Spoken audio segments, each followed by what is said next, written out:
I'll wait until you tell me we're ready, Philip, okay? Yeah, sure. Yeah, no problem.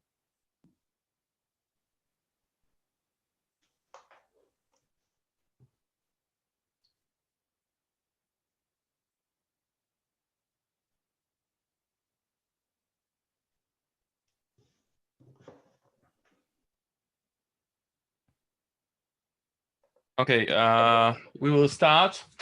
So good afternoon, dear colleagues, and first of all, thank you for accept the invitation for the seminary, and thank you very much, of course, to Alan, and thank you very much, Alan, that you found some a few hours to conduct the seminary for our starters.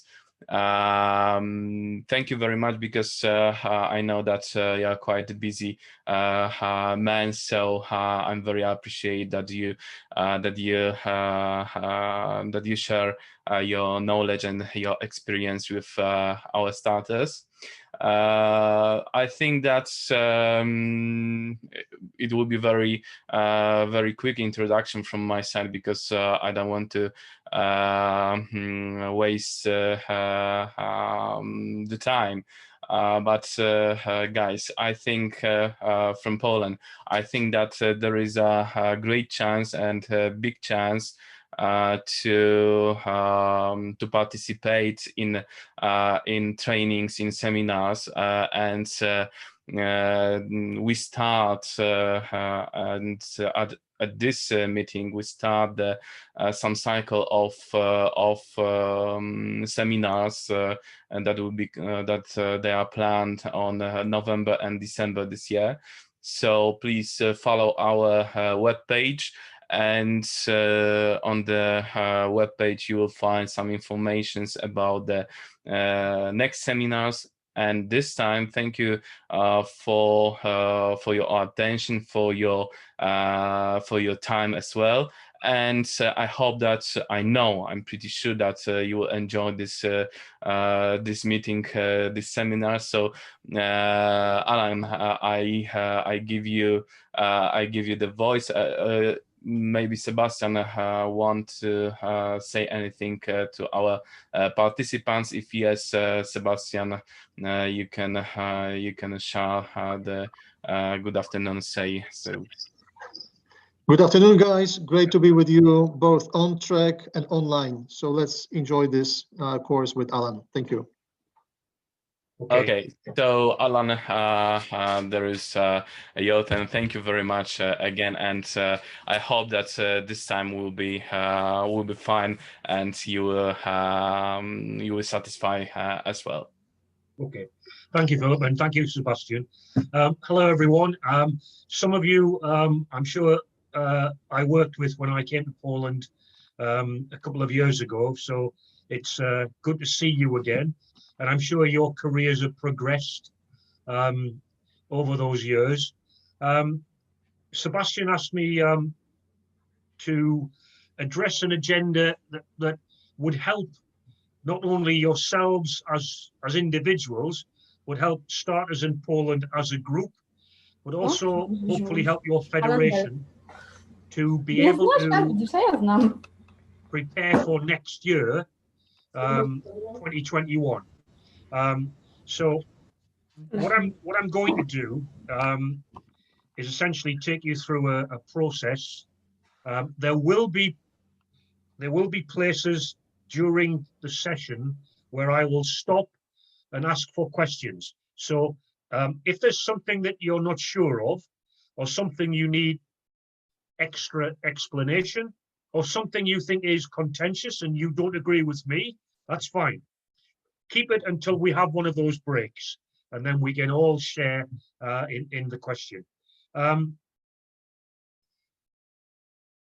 now going to share my screen with you, and hopefully you will get my PowerPoint, which should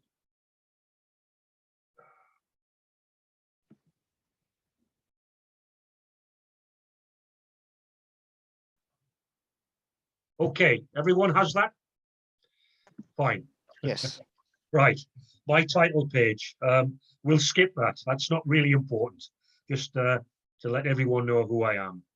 And this is the agenda that I'm going to try and address. Looking at supporting you in preparation and readiness for the major events in your country in the calendar year 2021. What we can all hope is that the calendar year 2021 is more normal than 2020 has been. And we hope that athletically it's much more active and successful.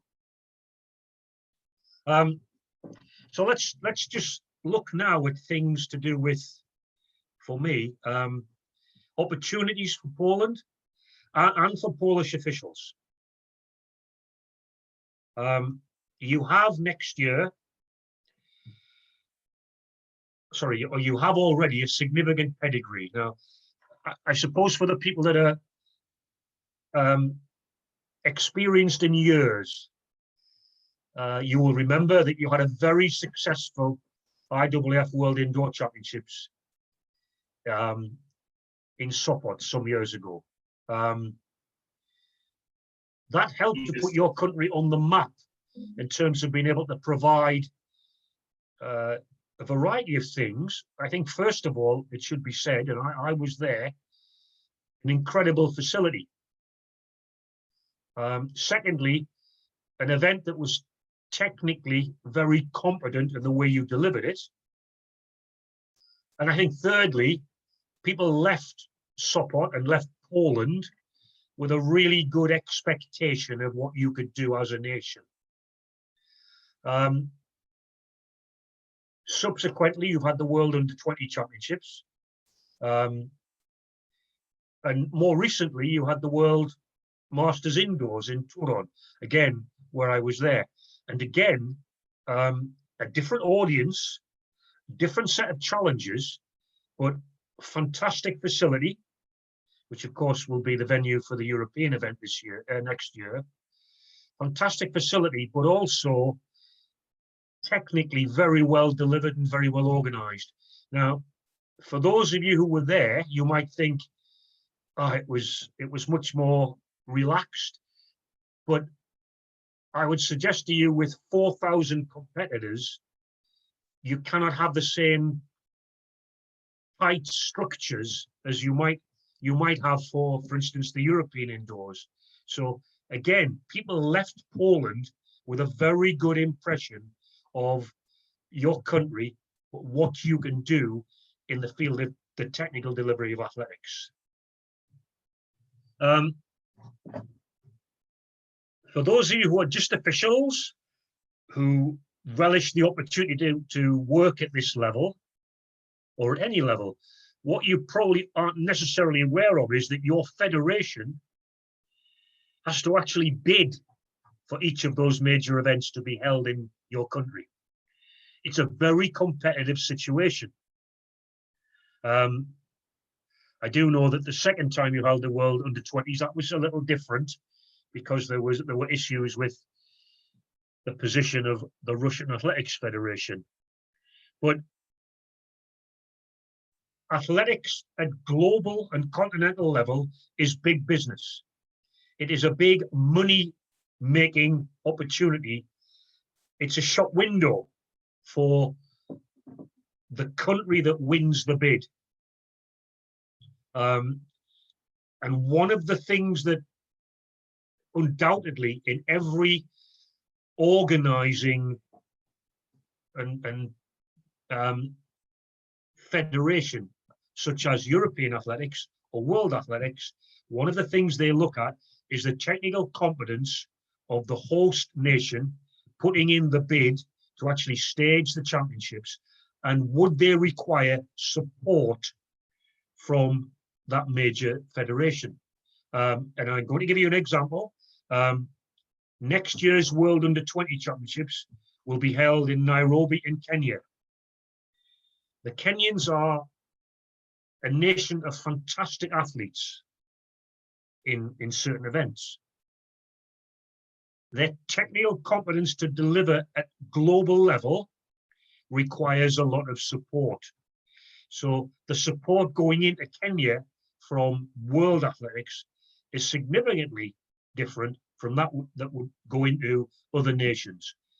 Poland, I would suggest, is a country that doesn't need support. It's a country that requires some prompting and it requires advice. This seminar, I suppose, is advisory as opposed to necessarily having to start you at a very low threshold. I would suggest to you that there's no reason at all, if you are selected by your federation to officiate in any capacity at one of the major continental or global events, there is no reason at all why you should not be ambitious and want to improve your own position, but significantly to add to your skill that you can feed back into your own federation and your own national structure. You may or you may not know that two of your colleagues, Robert and Sebastian, were recently nominated and selected to be looked at and examined to be part of the European panel of starters for the next 4 years. The results of those examinations will be known in the next 2 weeks. If they're successful, that's fantastic. If they're not successful, there is an element of disappointment, but I also think there is something that you need to think about. They, as individuals, they were considered good enough, but it meant Poland had already then established that they are producing officials that are capable of consideration to work at the very highest level. And finally, if you work at the level that we're considering, the highest level, with officials that come from overseas to work for the federations at the European indoors or the World Relays, you have an opportunity to learn from them. You have an opportunity to look at how the world not only organizes, but presents events of that caliber and that complexity. And so your knowledge expands. And as your knowledge expands, if you apply that knowledge in the right way in the future, your capability and your competence improves fantastically. So let's just look at the themes that I intend to follow.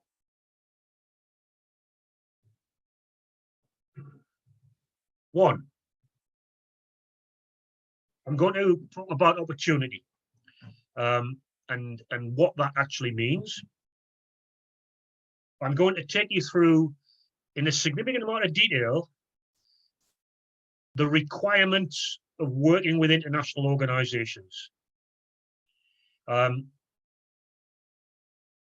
There are two words that you need to always remember. One is compromise.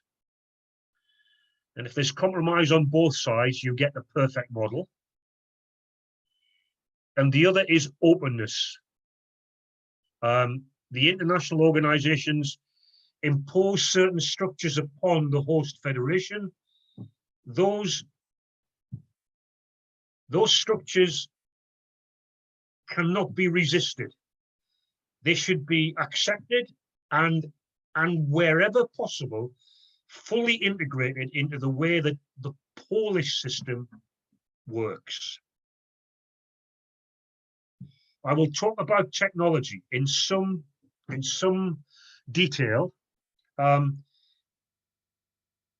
particularly since Europe and the world use different models of technology.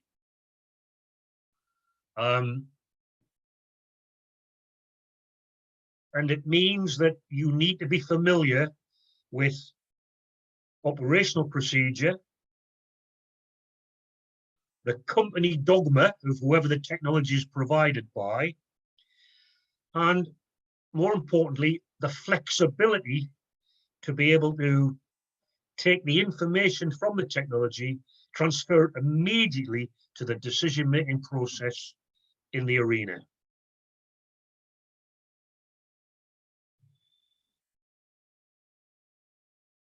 I need to impress upon you more and more and more working as a team. If there is something that needs to be done on the track at a particular time, it's the responsibility of the whole of the start team. If something goes wrong, if one person makes a mistake, it reflects on everyone who is there. We are not going to be ever in what we might regard as the blame game. This is about working as a team.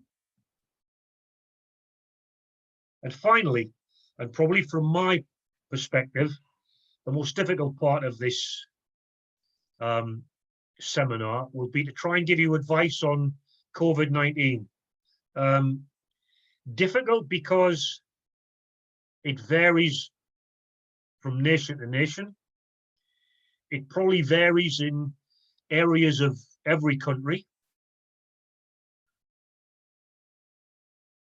And most difficultly, can we predict what the state of the world will be in March or May next year? And the answer to that is probably not. So they're the themes. So let's start on theme one, theme two, which is international organizations. Right.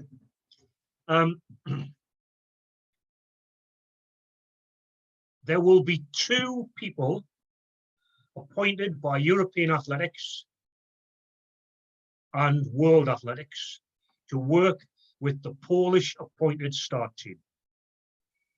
Your federation will go through a selection process, probably for all of your major meetings, and I'm highlighting 2, but I know from experience you have, for example, the Copernicus Cup indoors, you have the Shavinska Memorial meeting, and other major meetings in your country which do have recognition at a bronze or a silver level from one of the international federations. At those domestic events, you won't have a starter from the International Federation or a start referee, but you will have a technical delegate. And you may not realize this, but the technical delegate feeds back into the International Federation his or her comments about how the meeting that they attended was run by the Polish officials. There will undoubtedly be comment on how the start teams operate.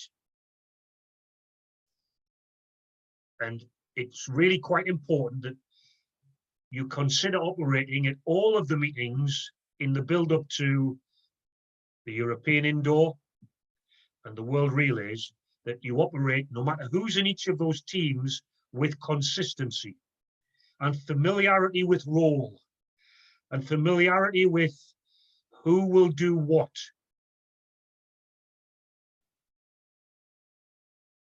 The international starter will receive his or her appointment letter, for example, for the European Indoors, probably before January the 1st.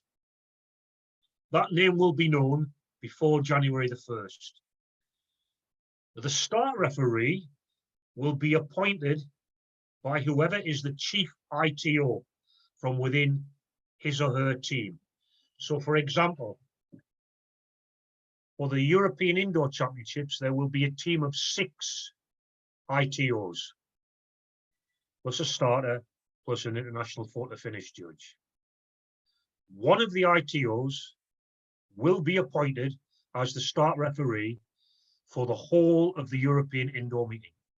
They will be with the start team and a member of the start team throughout the whole event. The international starter will also be a member of the start team for the whole event.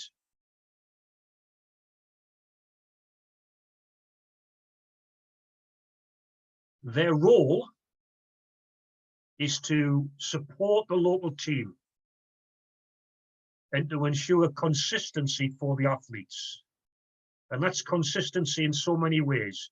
Consistency of procedure, consistency of decision-making,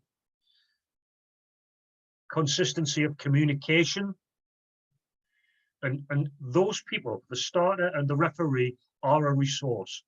Whoever is the international starter will be an experienced person. Whoever is the start referee will be an experienced ITO. Their experience as a start referee might be slightly different, in as much that it may not be significant as a start referee.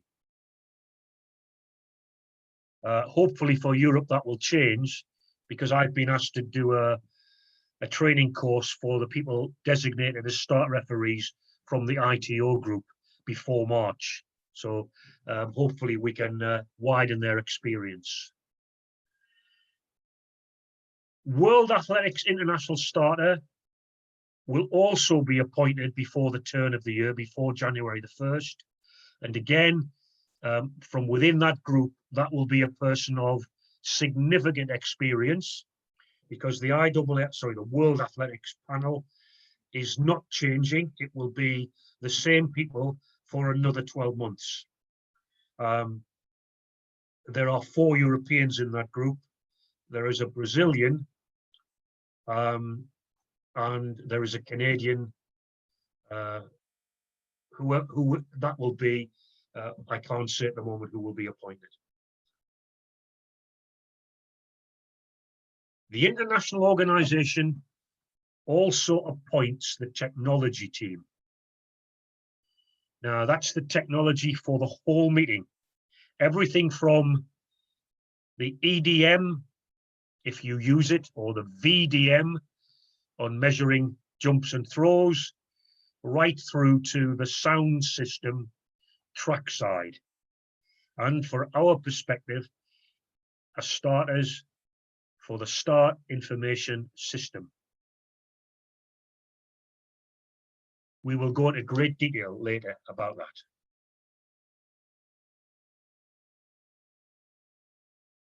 Okay, my advice. The local organising committees in Turon and Chozoy, I apologise if I'm not pronouncing that correctly. The local organising committee will already be in contact with the technical delegate. The technical delegate will have visited the venue and will have looked at not only the facility, but it will have talked from the perspective of expectation to the LOC. By the 1st of January, the technical delegate will know who the international starter will be at either of those events. The technical delegate will also be the person who will designate the starts that they expect the international starter to make.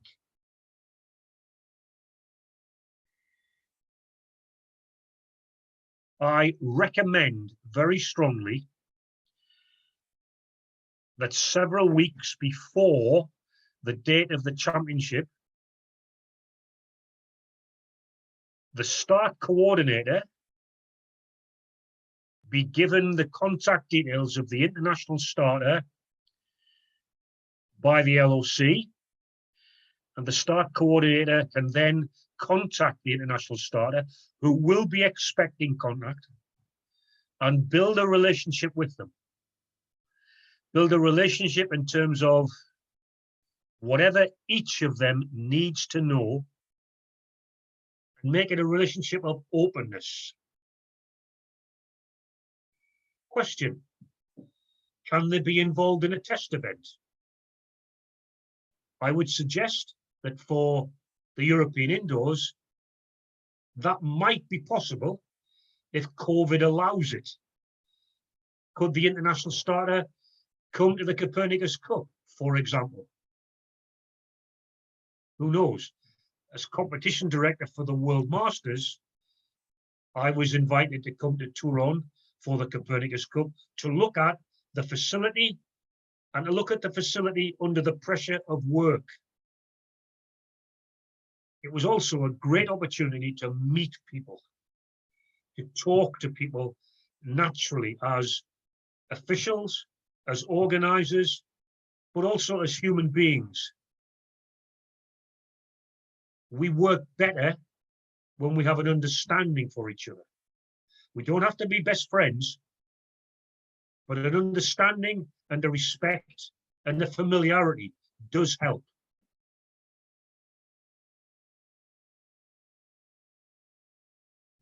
There will be a discussion that will involve the technical delegate, the international starter, and the Polish start coordinator about duty allocations. Some of that will depend upon the experience of the Polish team. I would suggest to you, in both of the major events, you will have a very experienced team. But it's the Polish coordinator who will write up the duty list. For example, if the international starter is told you must start the men's 60 meters, then it's the coordinator who will put the international starter into the duty list as instructed. But he or she, as coordinator, will then also build the whole program of duties for the whole of his or her team.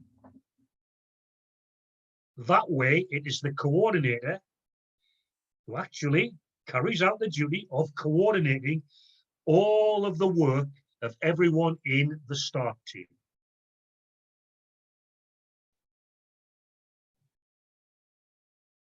Educate the international starter about the Polish start team routines. How do you organize starters' assistants? How do you ensure that the track is ready for the race to go? How do you ensure that the starter is aware that the athletes have been checked and are ready to run? What are the communication systems between members of the start team and photo finish and competition management and TV? All of those procedural routines need to be understood by the international starter.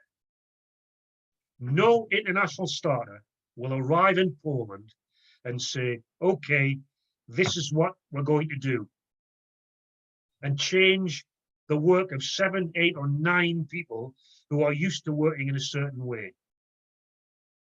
Their obligation is to work with the start team, to start races and do it well, and to ensure that the way you work fully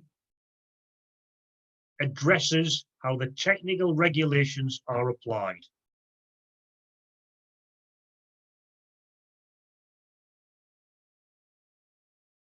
So, to repeat, support the local team, start the races, the technical delegate, as said, ensure consistency for the athletes. Now, I give you an example of consistency. You may have you will have television for the European indoors and for the World Relays. But consistency is about, do we get the athletes ready 5 minutes before, or do we get the athletes ready 3 minutes before? Do we line them up 5 meters behind, 3 meters behind? Do we give them 1 practice or 2 practices over 2 flights of hurdles? All of those things are consistencies that you need to determine and you need to adhere to throughout the events.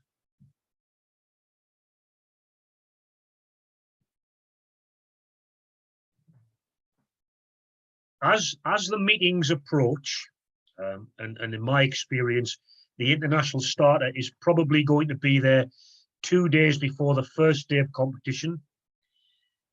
Every meeting that the start team holds, the international starter should be there. It's important that they're there to help with that team building. I know a little about how the Polish system works, and it could well be that if someone travels from Gdansk to the meeting in Turon, they may be working with a Polish starter in the team that they haven't seen for 5 years. I don't know. I'm exaggerating as an example. So it's the team building and that understanding before anything happens. In addition, there will be training on the track. There will be, for the sprinters particularly, practice starting sessions. Now, they have a variety of objectives. One, the athletes get into the atmosphere of the arena. Two, you can test the technology. Three, the starters get rid of their nerves of the big event atmosphere. Four, as a team, you start to look at how you're going to work. Those training sessions are really very important. Very, very important. And it's also worth remembering, and I give you this as a piece of advice, in my experience, most of the athletes who come to the training sessions are either the very, very good athletes who want to practice their starts because they think they're a medal prospect, or the athletes who are from the less developed athletics nations because they won't be used to the technology and they won't be used to the big environment of the stadiums you are using.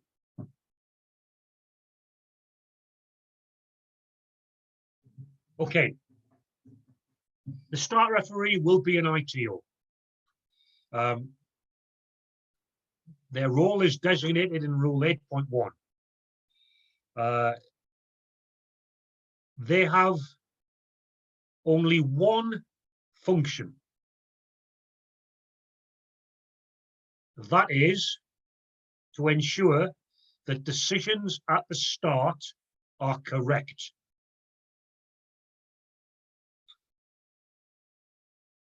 If they disagree with the start team decision, they have the right to intervene and overrule. Normally in agreement with the start team, if they feel the conduct of an athlete is actually not up to the standard required, they will be the person who will impose the conduct warning. My experience, which is significant, is that no referee imposes a conduct warning without ensuring that the starter agrees that that is the correct thing to do. In fact, in my experience, it's normally the reverse. It's normally the starter who will say to the referee, I'm not happy with the way that that athlete delayed, or that was a twitch as opposed to a start. And so a yellow card is required from the referee. If you can, and if they're available, include the referee in all of the meetings you have. They're not part of your team, but they are a person that will always work alongside your team. It is better to have them on side than totally separate.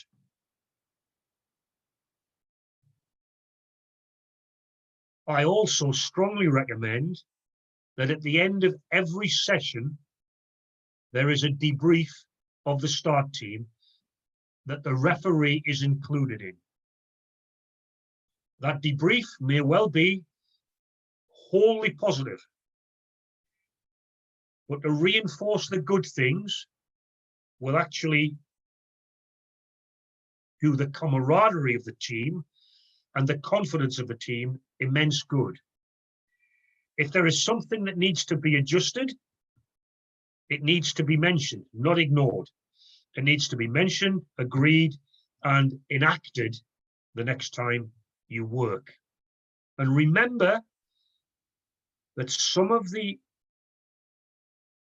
activity that you may have to amend is not amended because you feel it needs to be.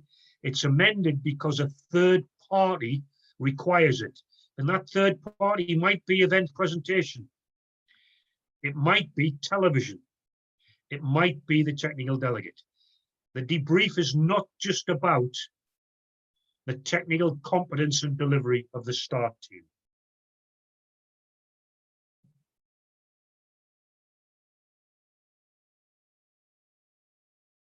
This is a big point.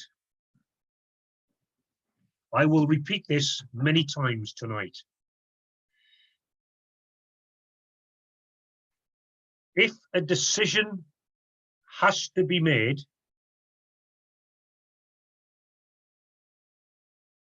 ensure that you know as a team how you will consult each other to arrive at that decision.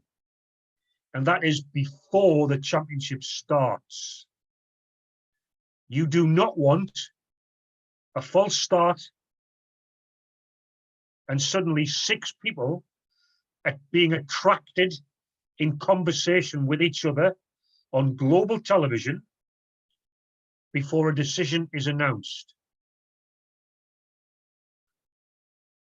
It is really very, very important that you consider the efficiency of decision making, not that the decision is right. Efficient decision making can also be right. I will give you my guidance on that later.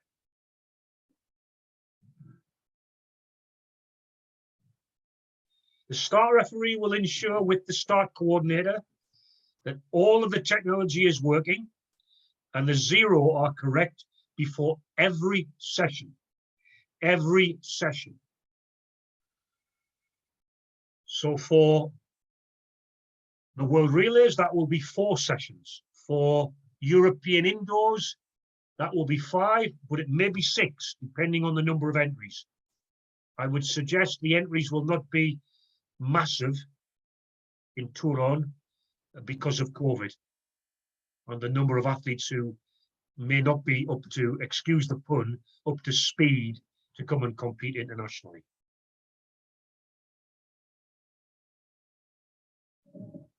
Part of the procedure you need to collaborate upon is who will make the announcements of decisions and who will show the cards of any kind. European athletics have traditionally given a microphone to the start referee. And the start referee announces all decisions. Now, can I say he announces? He does not, or she does not, make the decision.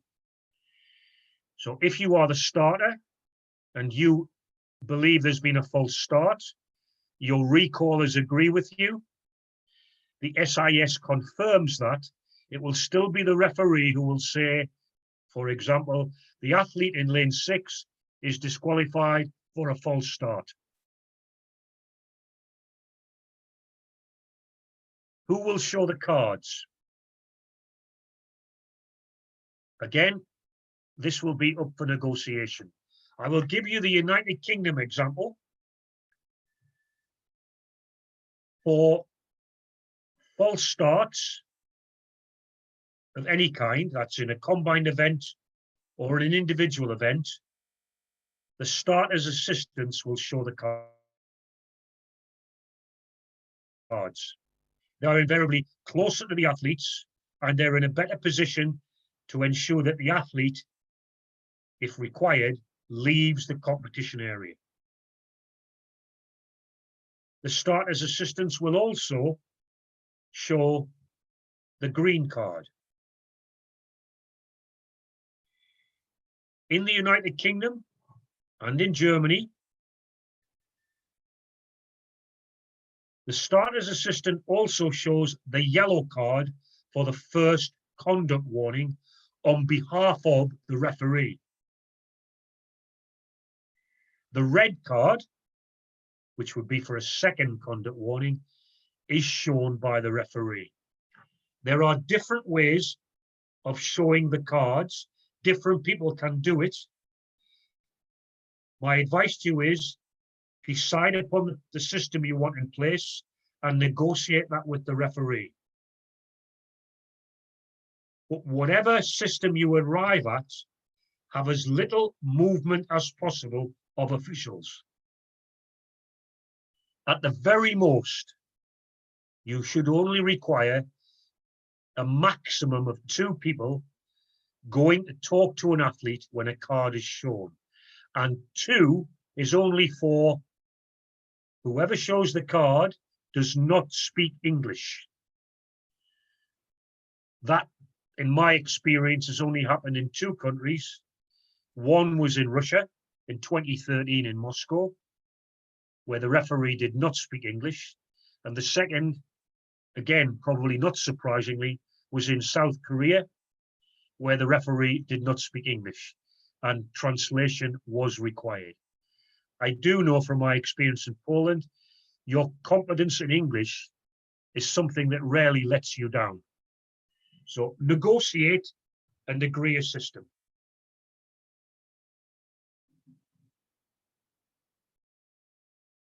I repeat, the referee is there to support you, to ensure consistency.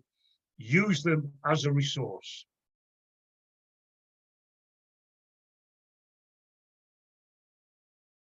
Okay, the technology company will do the following.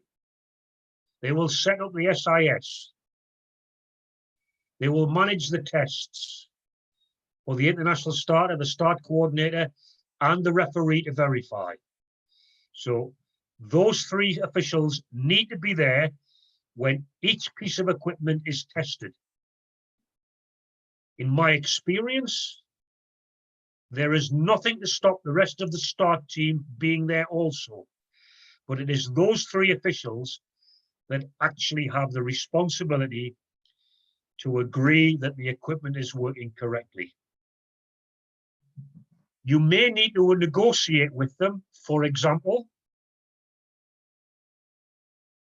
will there be an automatic full start klaxon, or will that be switched off? In other words, if there is a false start detected by the SIS, sorry, I'll rephrase that. If there is a movement detected by the SIS, will the machine automatically stop the race?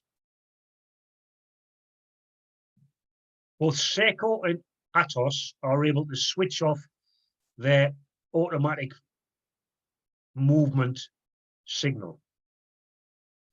My advice to you is, I would switch it off.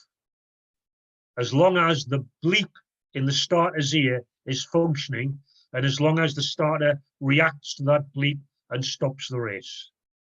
Or if it's a bleep before the gun is fired, tells the athletes to stand up.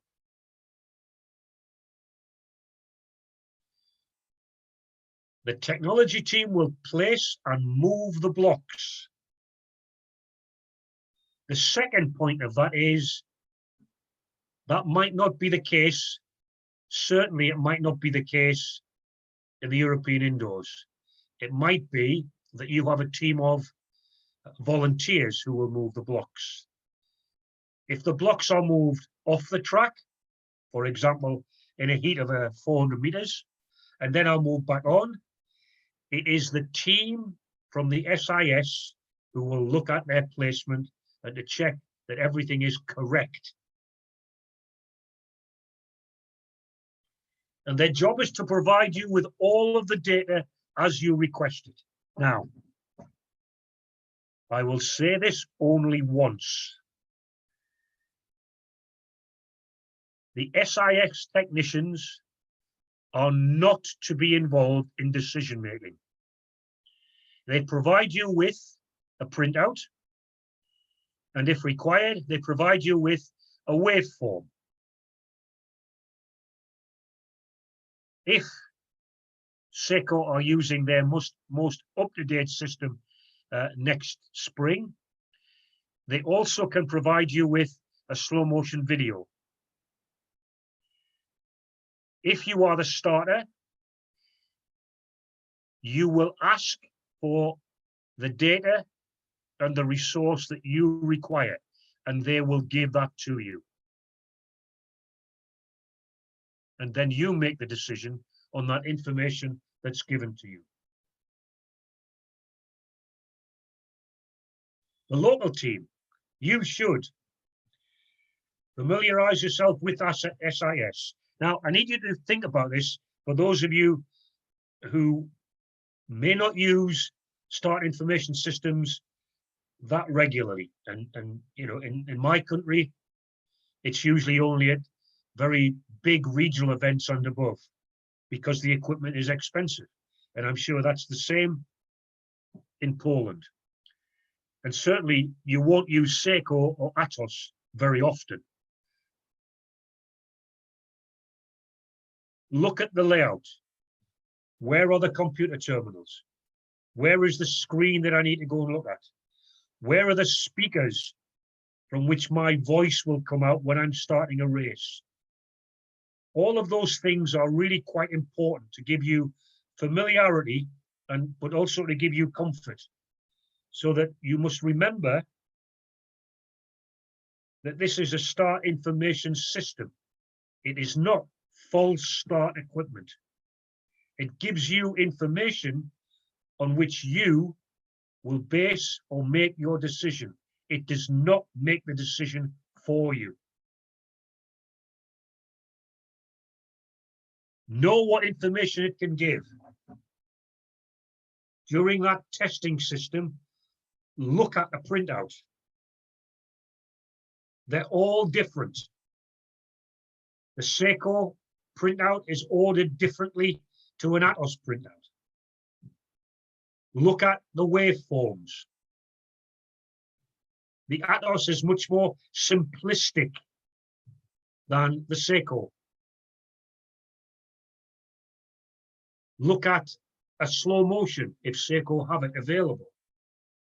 How do you use that slow motion? Can you play it slowly, real time, frame by frame?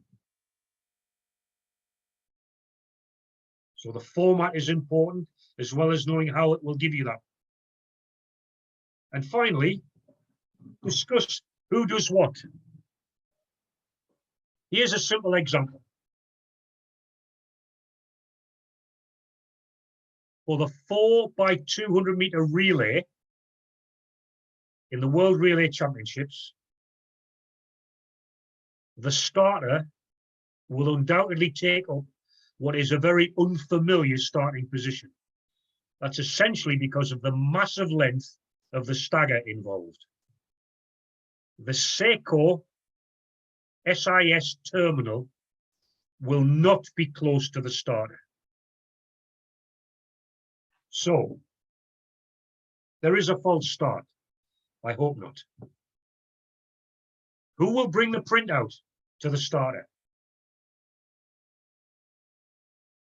It won't be the starter getting down off the box. Stay on the rostrum. Make an agreement. Will it be the recaller who is the nearest? And it probably will be. That recaller will bring, particularly with SECO, 2 copies of the printout. One goes to the starter, one goes to the referee. And because a recaller has brought the paperwork, the starter and the recaller can then discuss what that printout says. If they still have a doubt, they have no choice but to get down from the rostrum and walk to the terminal to look at a waveform. Okay, that's the end of the first theme, working with an international organization. So we're open to questions. Please.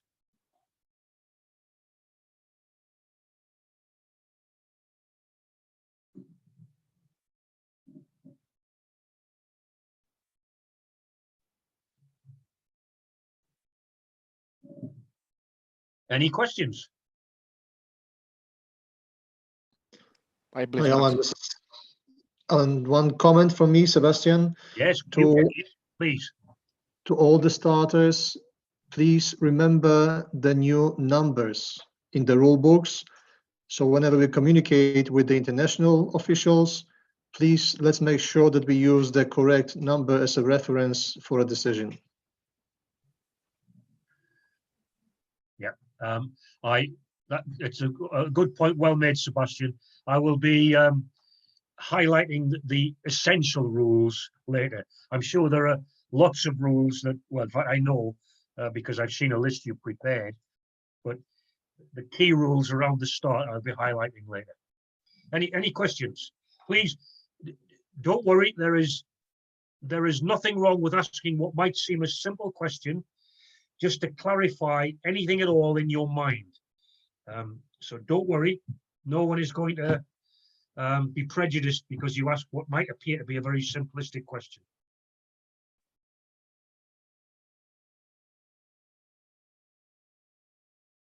No.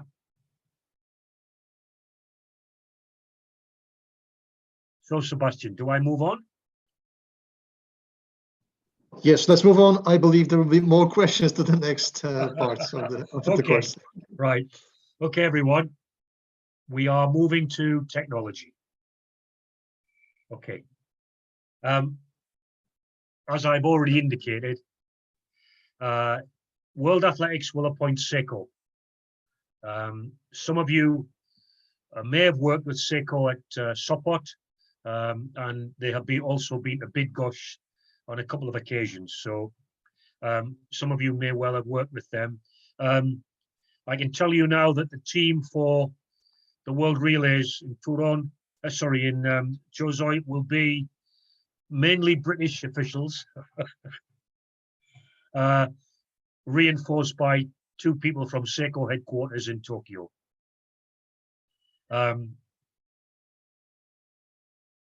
European Athletics will appoint Atos.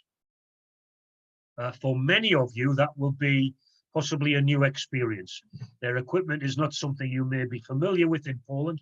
I don't know. Most of the people who work for Atos will be French, but they are very competent in the English language, and the man in charge normally of the SIS, Christoph, is a very, very good operator, but also very flexible and adaptable guy. So my experience is that both of those companies have good equipment, but they also have very good operators who are flexible and experienced, and who will wherever they can adopt to what you require. They are a resource. They bring massive experience. Some of the Seiko people have been involved in world championships since Stuttgart in the mid-90s. So, these guys have been around now 25 years. They know international athletics. And I think what's really very important, they not only know athletics, many of them now are really quite experienced in the regime of starting. So Ian Washington, who will be in charge of the SIS for Seiko, knows exactly what you require as a starter, and is equally as adaptable as Christoph is for Atos.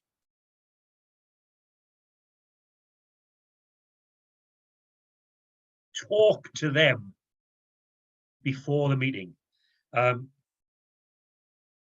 certainly 48 hours before, when they're doing their installation, if you can, get them to literally walk the course with you, look at where their equipment is, ask for explanations about what it does. Make sure that you use it thoroughly during the testing and the practice sessions so that you're familiar with it. If there's something you're not happy with, ask them what is happening now. How can I change that? Can that be done a different way? Usually, the issues might be, and let's give a simplistic one. They might not put a long enough cable on the gun for the start position you wish to take up. That's normally very easily solved, but it's only solved if you tell them well in advance of the competition. You should not be telling them 10 minutes before the 800 that you want to start the race from a different place to where they expect. It's that partnership and that working together. So know the system, know the layout, and know what it can do and what it can give you. So just as an example here, this can be used, this is indoors or out, but this is the outdoor situation for Seiko. Now, I'm pretty certain you as a starter arrive at a track, you've got a major meeting. The only thing you tend to be interested in is, where am I going to stand? Give me the gun, and where's the SIS? Now, I'd like you to consider, this is the start pistol. Remember, this is just a diagram. It's not an authentic explanation. That gun is connected to the false start system here, the SIS. It's connected to 3 speakers, sometimes more than 3. It's connected to every one of the starting blocks. Now, there are 8 speakers, 1 on the back of every block. It can be connected to an auto recall, which is there, and sometimes 1 there in front. It's connected to photo finish. The gun is also connected to the wind measurement system. It's also connected to every clock in the stadium that's showing a time of the race that's actually on the track. These are for audience participation. So it's not just a device that goes bang. The gun is literally the trigger for all of that technology. So the responsibility of the starter goes way, way out and above making sure that the start is fair. So the responsibility long before you fire the gun is to ensure that, first of all, the SIS people tell you everything is good to go. Somehow you are aware that photo finish are also good to go. The chances are photo finish will never speak to you unless there's a problem. The communication to the start will come from event presentation. When they tell you you're good to go, it means they have checked everything is ready. Okay, now let's look at what Seiko will produce as a waveform. They will give you a list of times, of reaction times for athletes, but they will also give you a waveform that comes across like this, and it's colored. Now, I'm going to take you through this. I don't apologize for those of you who know this intimately. For those who don't, I'm going to explain. First of all, Every athlete has a lane designation. The straight line here is the athlete settling in their blocks.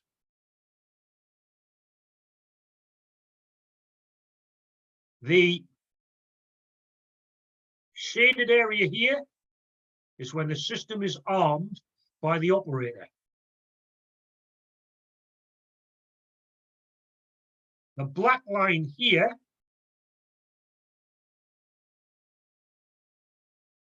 is 0.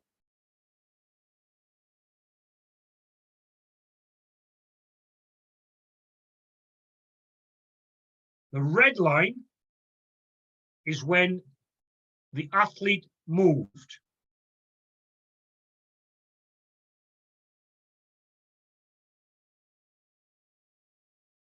The margin for movement, okay, is 0.1 of a second. 3 athletes here moved before 0.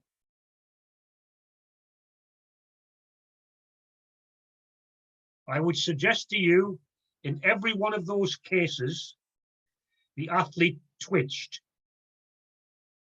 And you can see the twitch by the fact that they moved and then leveled out again. They try to hold the position. But there was so much movement, and you can see by the reaction time, it's minus, minus, minus. They moved, disturbed each other, and everybody in that race actually left before the gun was fired. Okay, now we go to the second one. Again, straightforward. All of the athletes are absolutely still in their blocks, apart from Trinidad and Tobago. Trinidad and Tobago move in their block very, very early before the ready time. And they try to settle back down. You can see how the waveform levels out again. But the machine detected a twitch, and I would suggest to you, the same as in lane 7 here, that's a twitch you as a starter would have seen. And those, both of those, the gun did not fire.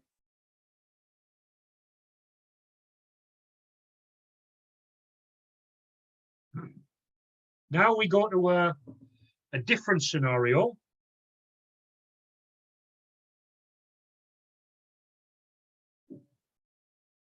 This is the system being armed. This is the gun. The green line indicates 0.1 of a second after the gun, the legal margin for a legal movement. The red line indicates the athlete's first movement from their blocks or in their blocks.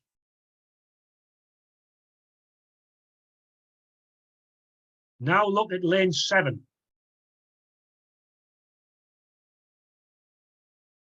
The athlete in lane 7, according to the SIS, moved 6 thousandths of a second before the gun was fired. Ladies and gentlemen, first of all, I would say you would not see that. Your recaller would not see that. It would be detected by the SIS only. This particular waveform, in my opinion, would require a significant discussion with the start referee. And my reason for that would be that I don't regard 6 thousandths of a second a margin by which now a false start could be awarded purely on the basis of the SIS. That is so marginal. You have to consider whether you think the machine is absolutely that accurate. It may be that the referee imposes a false start, so be it. But I would suggest to you, you would not have seen that. Can I tell you that if you look at the date, and I deliberately am using this is 2009, but this is the second false start in this semi-final, so that athlete was actually disqualified as the second false start. Now let's go to another from Berlin. No, we haven't got another. So, right, let's go back again. We have no gun on that one, so in actual fact, it will be a stand-up. If you notice, the twitch goes above the parameter of pressure there. The twitches here go above the parameter of pressure, which is the black line that runs parallel.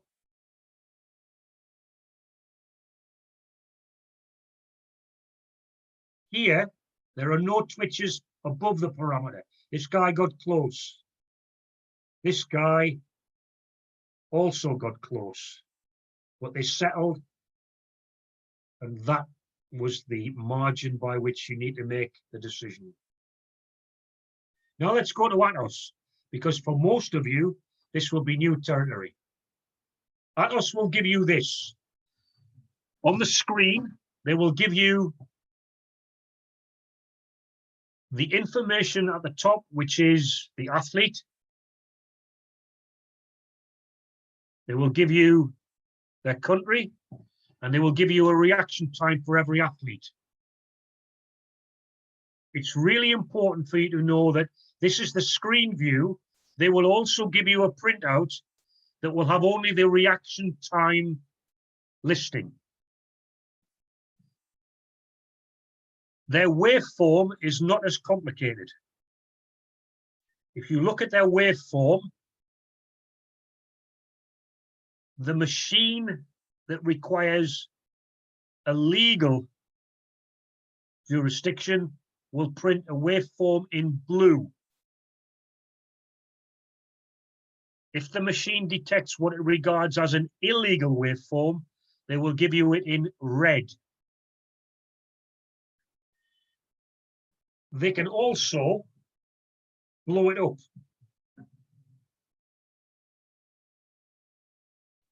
So that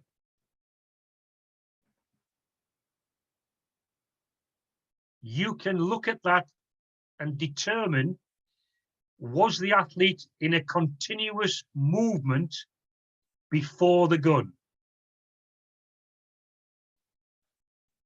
And because this guy went in 0.76 or 8, what you actually have, if you look here, is you have movement that is continuous. He hasn't attempted, as we saw in the Seiko model, attempted to flatten out and hold the position. That is a margin that does actually, in my opinion, require a false start. And I would suggest, because that is continuous, you would have seen that movement before the gun.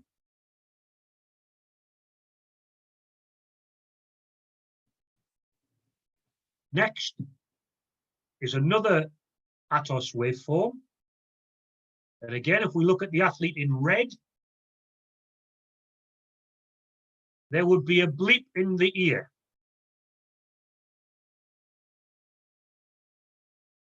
I would suggest to you that that athlete twitched. He moved and then settled again and was actually in the still position before the gun. So in discussion with the start referee, my decision there, based on that evidence, would probably be a yellow card for disturbing the start. Okay.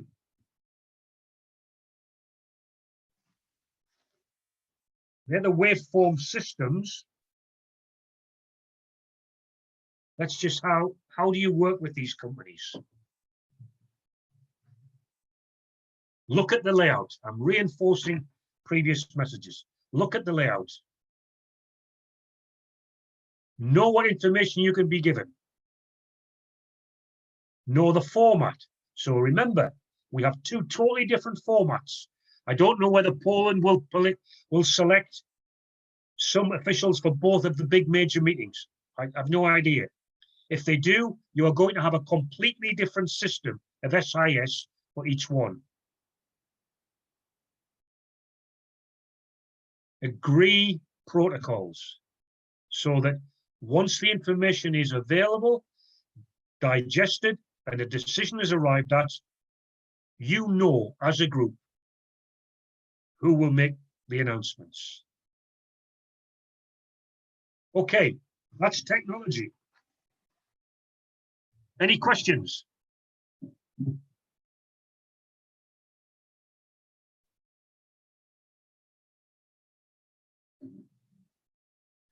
Wow.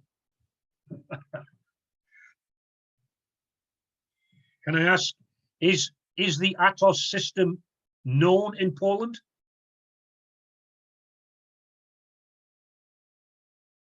Has anyone worked with Atos? Yes, it is. It is because it's also based on Finnish links. Yeah. And Finnish links is used at our national championships. So Okay. I believe most of the starters had a chance to work with this system. And with the same printout format? Yes, the same printout. And if you see the general overview with all the names and the reaction times, you can click on your preferred lane, and then it will blow up and show the individual waveform. Yeah. Right. Okay. That's good to know, Sebastian. The most important thing is, and reinforcing, I suppose, what I've said earlier. If that is required, if a more in-depth examination like that one is required, you need to do that quickly. You need to make your minds up. I need to look at lane 4 in detail, and the technician needs to know. Bang! He brings that up on the screen for you to look at. If I could just add one small comment. Yeah. In this picture, you can see small icons with the yellow gun. Yes, just under the name list. Yeah. And it's also worth checking which of them are enabled, because you can choose if you want to see on the graph the legal limit, if you want to see the start line, if you want to see the set time, etc. So it's worth working with the technicians just to check your preferences and what you want to see on the printout. Yeah. And that's why I make the point again, those protocols need to be decided across the team. What shouldn't happen in a team of 4 starters is one guy wants to see one thing and another guy wants to see something else. Have some consistency and only go into more detail when the decision cannot be arrived at with the information that's being provided at one level. That's really very important, because first of all, it takes time. And secondly, it's really difficult for the technicians to be able to switch mode, because what you have to remember is they're also under pressure. If you have 6 minutes for a heat of the men's 60 meters indoors, you have 6 minutes. You can't take 3 minutes to arrive at a decision because you need to look at it 4 different ways.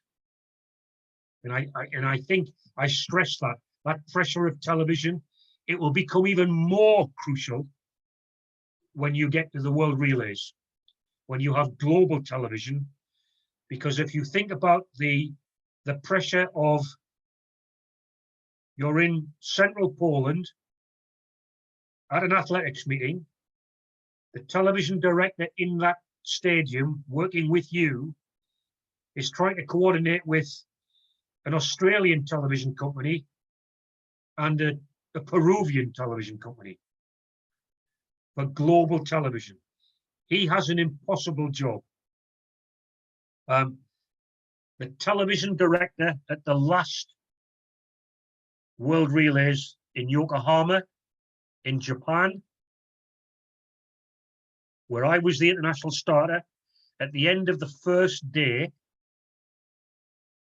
was almost in tears at the debrief because the day had finished 7 minutes late.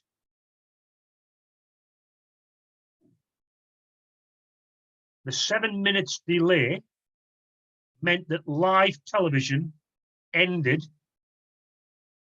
before the final of the men's 4x100 meter relay.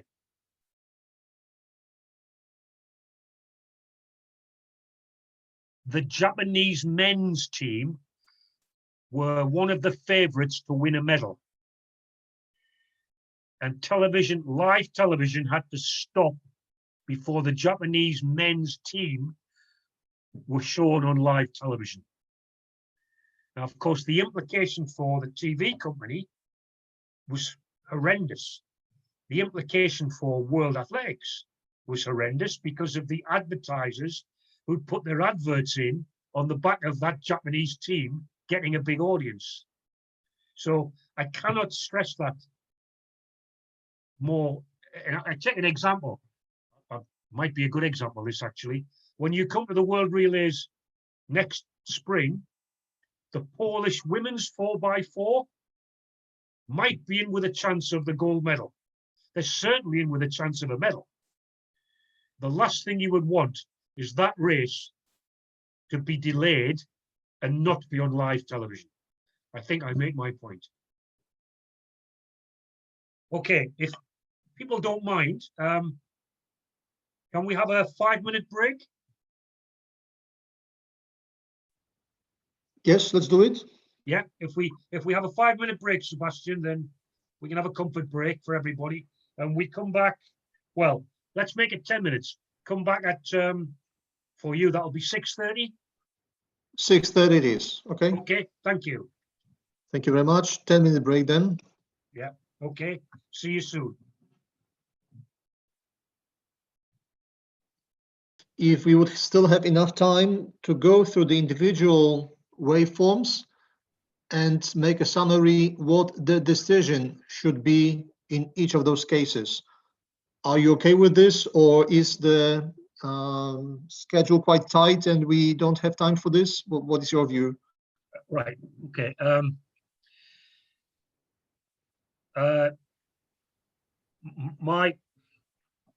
My experience is what you should try and do if you can is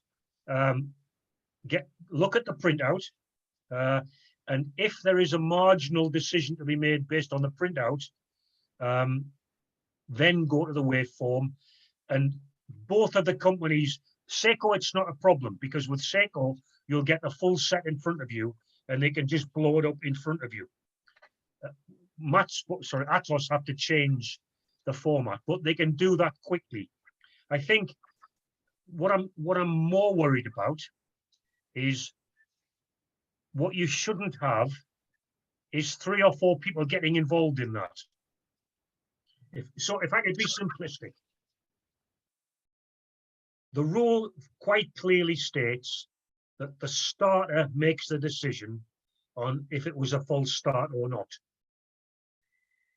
Realistically, that has to be confirmed by the referee, which is why the referee should always be in the vicinity of those discussions.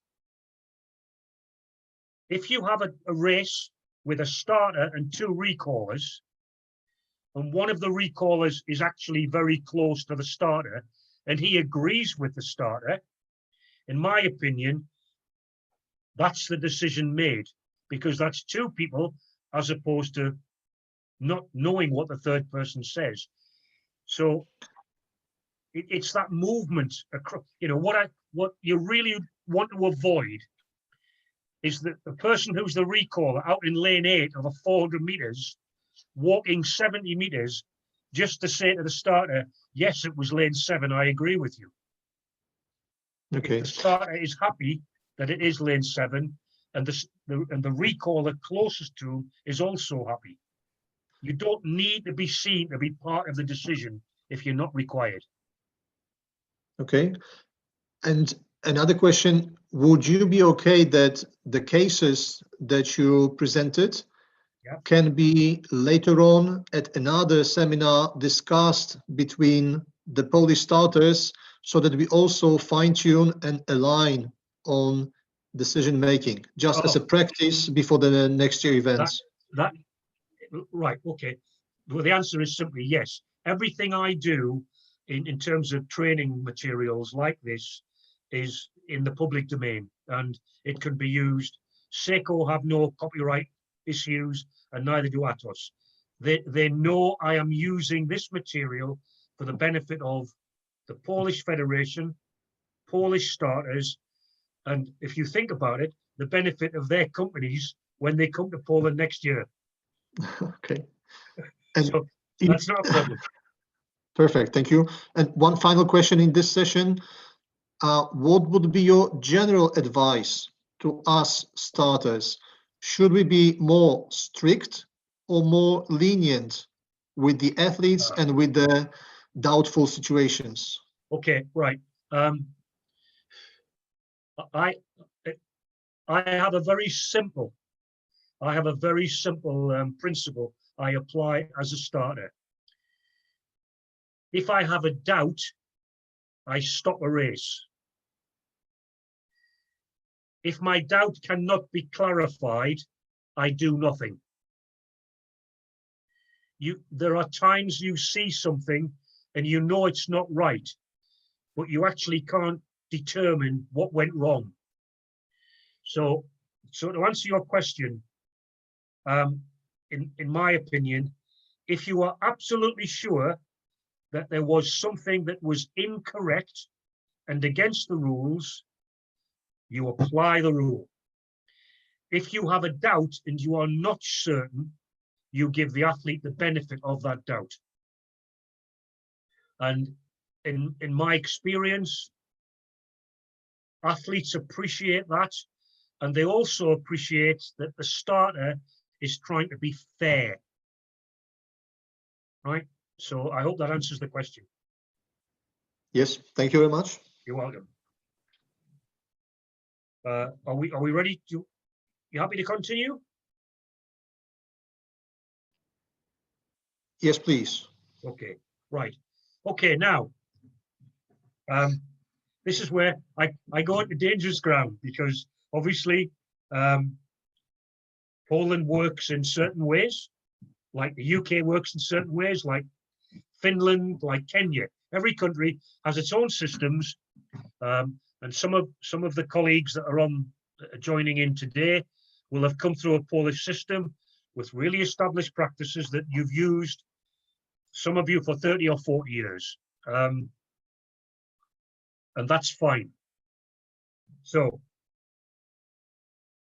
I'm going to look at principles about how that might have to be not different, but used in a different way at the highest level. That's the first thing that I would impress upon you. The world is watching, right? When you're starting a race, forget television. Concentrate on you and the 8 athletes on the sprint start line. That's fine. But the rest of the time, think about what people might be seeing that's peripheral to the athletics. Where am I standing? How am I standing? Am I obstructing someone's view? Now, that will become very obvious at the European indoor with the amount of advertising, for example. Advertisers have paid huge amounts of money just to get that television exposure. Keep out of the advertiser's way. Except if you have a job to do and that's the only place you can be, then you have every right, technically, because of the authenticity of the sport to be in that position. All of us become embarrassed at one time or another with forgetting that people are watching, and they're not watching us, but if we are there, they see us. And I will give you an example that I can't demonstrate very well in this forum, but I can explain it. During the Commonwealth Games in Delhi, in India, I was the international starter. I was one of the people, because there was a terrorist threat in Delhi, I was one of the people with the emergency telephone system that would receive a message if something had to be done in the center of the arena. At the 200-meter start, my mobile phone vibrated. I went into the tunnel to look at my mobile phone to check what the message was. I took my phone out of my pocket, and the text message said, "Alan, don't scratch your backside when you're on television." Now, I read it and thought, my God, somebody's actually picked up that I must have scratched myself, and it's been seen by the whole world. As it happens, I don't think it was, but somebody in the competition management setup had seen me do that and reminded me about where I should be. So that's my embarrassment. Reflect on that when you're working next year.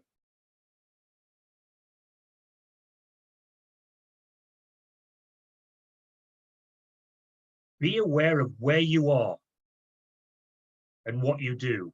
And significantly, that might be, where do I go next? For example, for the World Relays, you won't be walking round the track quite a lot. In fact, most of the starts, thankfully, are from, broadly speaking, one place. The European indoors, you'll move 1,500, 3,000, 60 meters, up to 400, and moving between start lines will be very tightly controlled.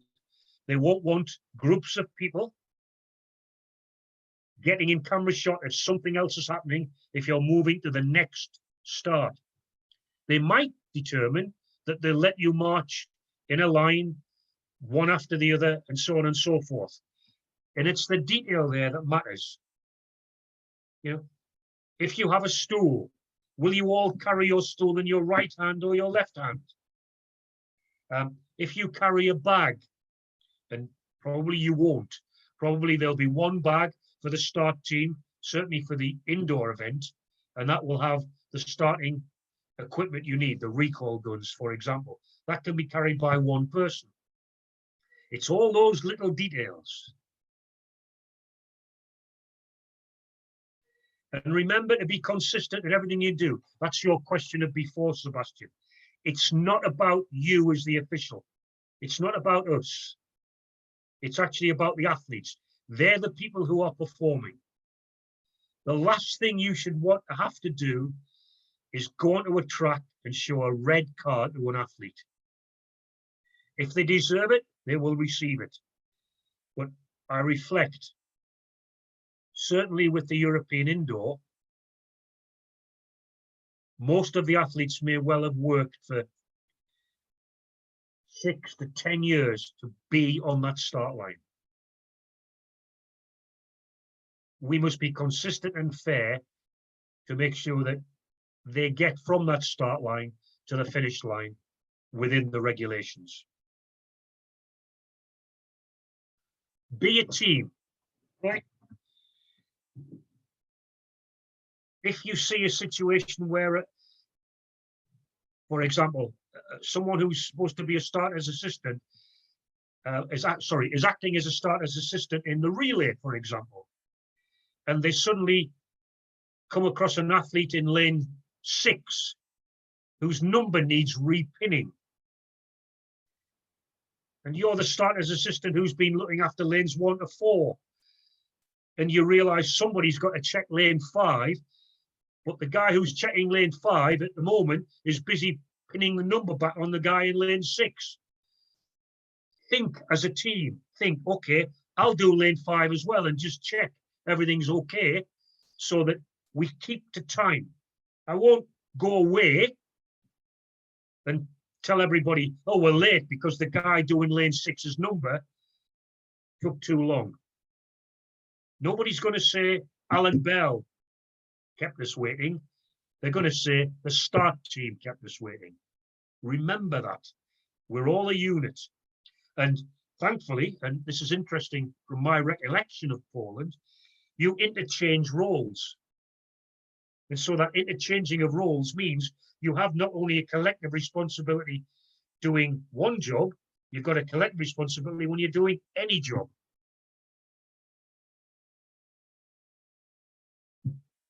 And be efficient when you make those decisions. I'm going to give you an example here of something where efficiency is really quite important.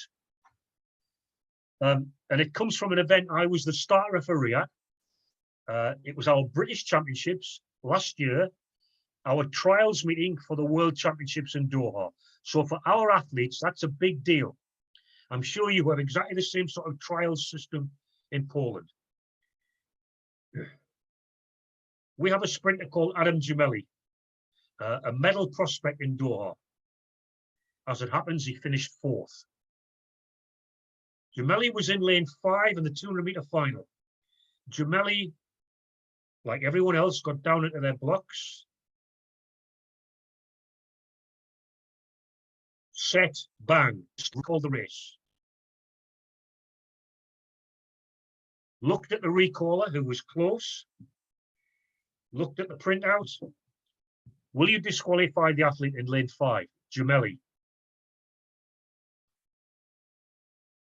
The starter's assistant, who was closest to Gemelli, very quickly walked to the starter and said, I think there was a noise in the crowd behind him, and that's why he went. I heard the noise. The starter looked at the start referee, that was me, and said, if that's the case, and there's no reason why the starter's assistant had to say that, I am going to change my decision and reinstate Gemelli and show a green card. I had no evidence or any grounds to disagree with her. It was a lady starter, and she did that. Now, for me, there's two things there. One, that's a member of a team realizes there is evidence that the team aren't all aware of. The starter would have a headset on and wouldn't hear a crowd noise. And the starter's assistant sensibly told the starter, and the starter then could have ignored that or could have decided, as she did, that does affect the decision I made. So, but it was done efficiently. And it was done because the starter's assistant realized, as part of the team, there is something the team needs to know. Moving on. Okay. Don't change your Polish system.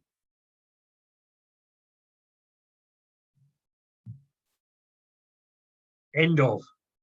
You will have worked for many years in a similar way.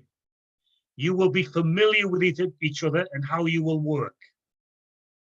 You are comfortable with that. If you are comfortable, you perform better. You perform more at ease, and your adrenaline is directed towards the way you work with familiarity.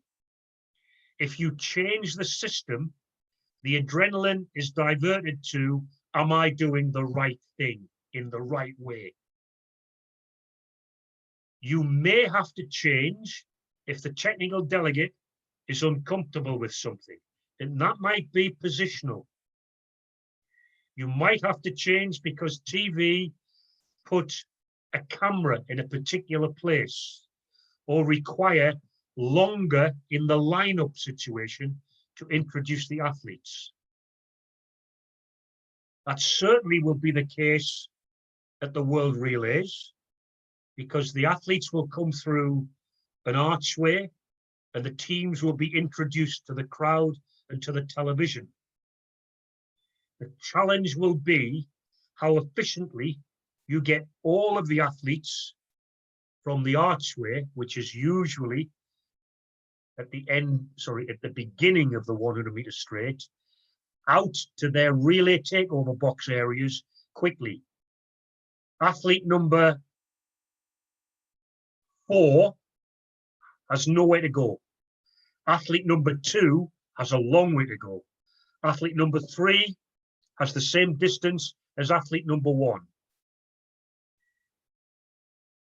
Have a system agreed with track officials as to how you get those athletes to those starting positions for relays quickly.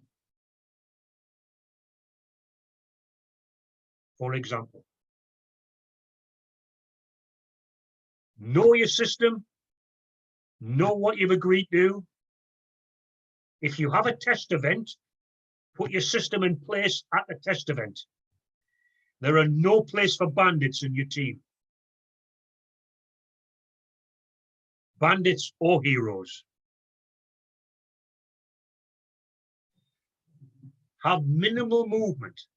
So assistants. Take up positions where you can see hands and feet with the minimum amount of movement. Recallers. Get into a position where you don't have to move to be able to see either all 8 athletes, for example, or all of the athletes designated as your responsibility.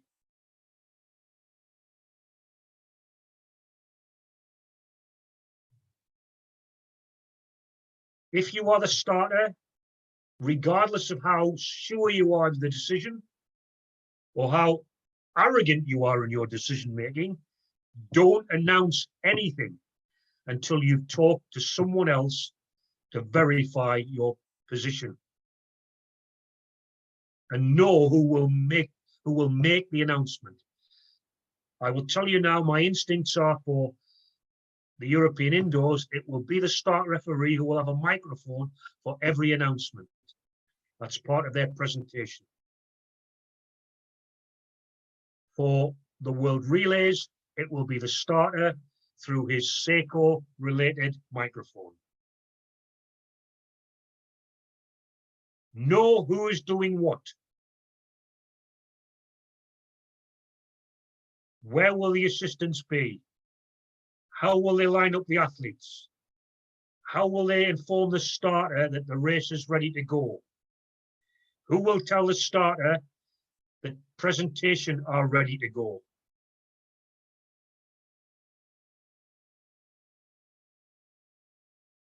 Where will the recallers be positioned for each race? Where will the starter know to look to get opinions from recallers? Where is everyone in relation to SIS? And who will do what in relation to SIS? Who shows the cards? There are a significant number of options. Will it always be assistants? Will it be assistants and the referee? Will it be the coordinator? Those decisions should be clarified and a system be put in place and consolidated and should be a reflex. Decision announced, the decision requires a card, we know who shows the card, followed by that efficiency. You do not want a gap between will you disqualify the athlete in lane 6 and someone being there to show the red and black card to the athlete in lane 6. At the same time, what you don't want is any official standing in a lane where they think the red and black card is going to be shown. Do not preempt a decision.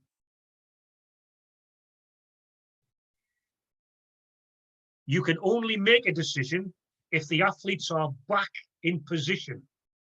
Can I say one of the weakest aspects of start team operations around the world, in my experience, is that after a false start or an aborted start, the athletes are not lined up quickly enough.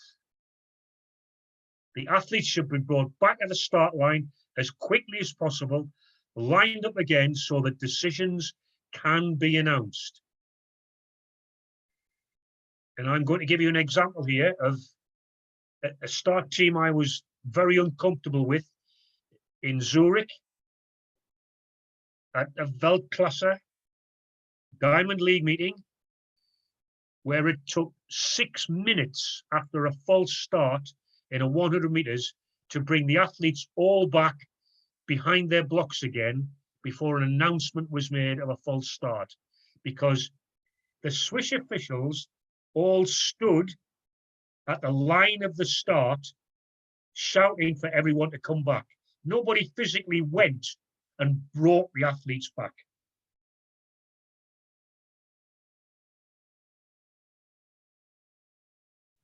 So you're a team, you're indoors, you're in a very enclosed space indoors. So working in relation to each other is important, but working in relation to other people. For example, where is the call room? Where will the athletes come from to the start line? Who will bring them? Where will I collect them? And so on and so forth. So we know the entry and we know the exit routes. Now, exit routes at the end of a race are not your problem. You're not there. You're not at the end of the race. Even if it's a 400 meters, other people are designated to do that, usually marshals. But there will be exit routes when there is a disqualification. The athlete in lane 6 is disqualified in the 60 meters. Where does he go? How does he get there? Who takes him? All vitally important questions, all to do with the efficiency of how the start team works. Now, for some of you, this might be a challenge, but it's a challenge I'm sure you can rise to. When talking to the athletes, always use English. And if I may say this, and I'm not trying to be rude, if there is a Polish athlete, please don't speak to them in Polish. Speak to them in English. And the reason I say that is you do not want the other athletes to feel you are giving someone from your own country preferential treatment. If your English is, sorry, I'll rephrase that. If you are uncomfortable with English, have a colleague from the team alongside you to be able to support what you need to say. Some time ago, I think I gave the Polish Federation a list of phrases that are common at the start area. I think Sebastian and Robert have that from courses they've been on. If they haven't, I'm prepared to send that again, and you can put in the Polish version so you know what the Polish is, but what it looks like and sounds like in English.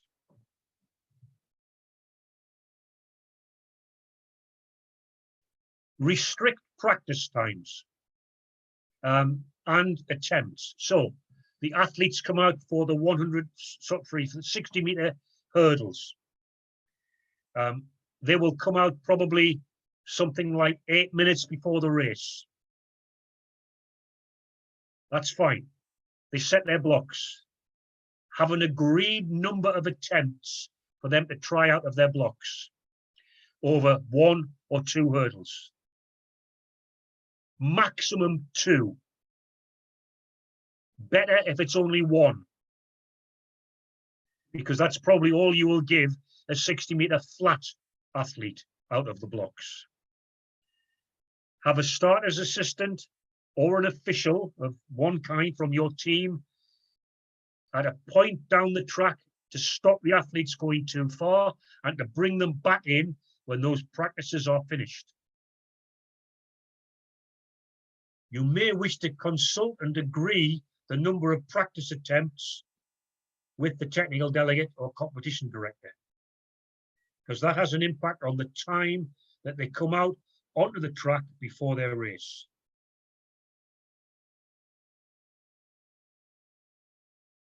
Again, I re-emphasize, reassemble all of the athletes after start disruption of any kind.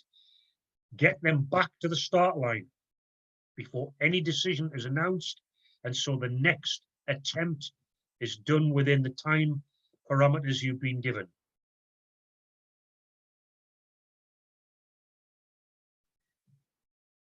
If the athlete is disqualified, who makes sure that he leaves the arena? Is he just allowed to drift? Is he just allowed to go anywhere he wants? Is he allowed to sit on his lane box? All of those you have seen. Now, at major events, you need to have them escorted from the competition area. Competition area is invariably designated as the fencing around the competition arena. So that would be the advertising hoardings for indoors, and probably it will be the advertising hoardings for outdoors. Know how those athletes leave. Make sure they go through the mixed zone, so they go the same route as all of the athletes who will finish the race, because that way they also can go through and be identified for doping control. The fact that you're DQ'd doesn't mean you haven't been the designated athlete for doping control in that event. If I may give advice to the Polish Federation, many countries have a marshal attached to the start team. That marshal stays adjacent to the start line, but outside of the competition area for all starts. If there is a disqualification, they escort the athlete by an agreed route to the mixed zone and away from the competition area. By using a marshal, or an athlete steward, as we call it in some countries, who is not part of the start team, you quickly have all of the members of the start team available and back at their positions, ready for the next race start. Rules to know. And I'm sure there are people here who can recite these verbatim. No number 5, especially if you're having to check, are the numbers correct? Are they the right size? Is the advertising defaced? Etc., etc. You will probably find for the World Relays, the bibs will be country letters. They won't be numbers. It does make it easy to check them. For the European indoors, it may be that this time they will use names, but I'm not sure. We use names in Glasgow, and sometimes they use numbers depending on the race. So it's worth having both alternatives available. Assistance to athletes of any kind. What to do with disqualifications of any kind, whether they be under your remit as a start team, the remit of the start referee, the blocks, that won't be such a problem, because the blocks that will be used will all be provided by the technology company. Atos will bring their own with their built-in software, and Seiko will bring a significant set of blocks. They usually, well, actually no, they normally bring 2, but they'll probably only bring 1. What you do need to know, and you need to check whoever's the start coordinator, at each start line, is there a spare set of blocks? If the technology breaks down, they may have to change a block very quickly. So is there a spare set there? 16, the start, and everything to do with that, what is legal and illegal. And leave all the other rules to the start coordinator and the start referee. If you're the start team, the people with the guns or the assistants role or the recallers, it's those 5 rules that are most significant for you. Okay, let's look at the relays. An interesting event, an event with a great atmosphere, probably with even more pressure than you considered, because the teams who make the final in the World Relays, as well as winning money, automatically qualify for the Olympic Games. So there is a lot at stake. It's not just about winning a world championship as a relay. Some of the countries feel quite rightly strongly about that. I mentioned previously your women's 4x4. I can think of nothing better for them but to win the gold medal in the world relays in Poland. But it means they go on to qualify for the Olympic Games. Other countries in some of the less familiar relays are also particularly keen to win. For example, Kenya will bring out the A team if there is a 4x1500. They will bring out the A team in the medley relay because they're relays that they can win at world level. They're never going to win gold medals in a 4x1 or a 4x4, certainly not in the immediate future. But there are relays that in the world relays they can win. So there will be unusual start positions. The 4x200 is by far the most unusual. You need as a group to consider the positions you'll take up. You almost certainly will have an extra recall starter because of the length of the echelon.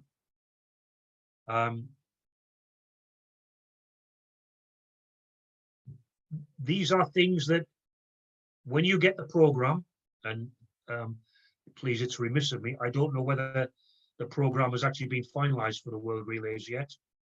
It certainly changed in Yokohama last year, quite late. But you will need to think about the starting positions for every race. So where would you put the recallers? Where would you put the recallers, for example, for the 4x15, if there is a 4x15? Would you put one on the line and one a long way down the track, looking at the start to make sure nobody overbalanced? Your decision. Just think in advance. Where do you put the assistants? Certainly for the long echelons, you may need extra assistants on duty to cover the ground quickly to check the feet in the blocks. Who gives you the ready signal for any event? Are you waiting for one of the starters' assistants to tell you everything is ready? Are you waiting for a particular recall starter who is looking at everybody else finish their job beforehand?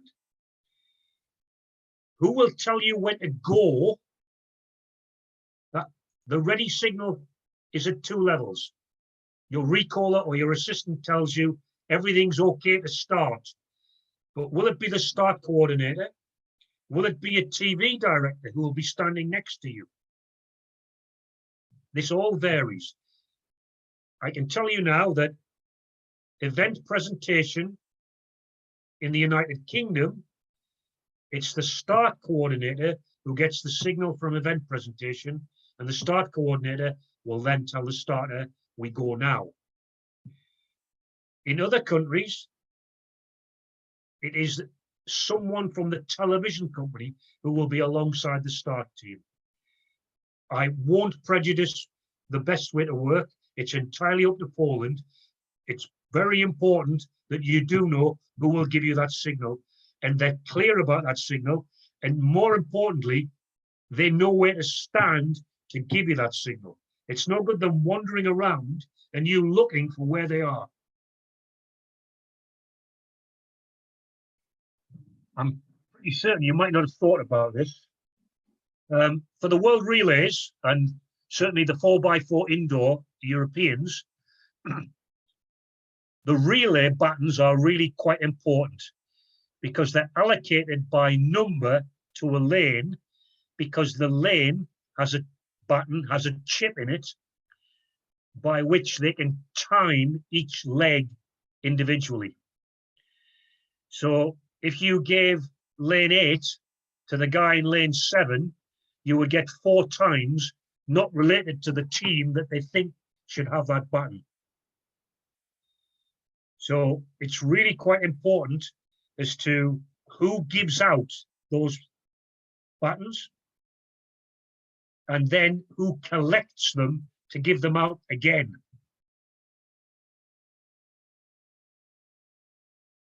Food for thought. And finally, for the relays, who is best positioned to get those printouts? If the terminal is a long way away from the starter who stopped the race. Okay, any questions about working as a team?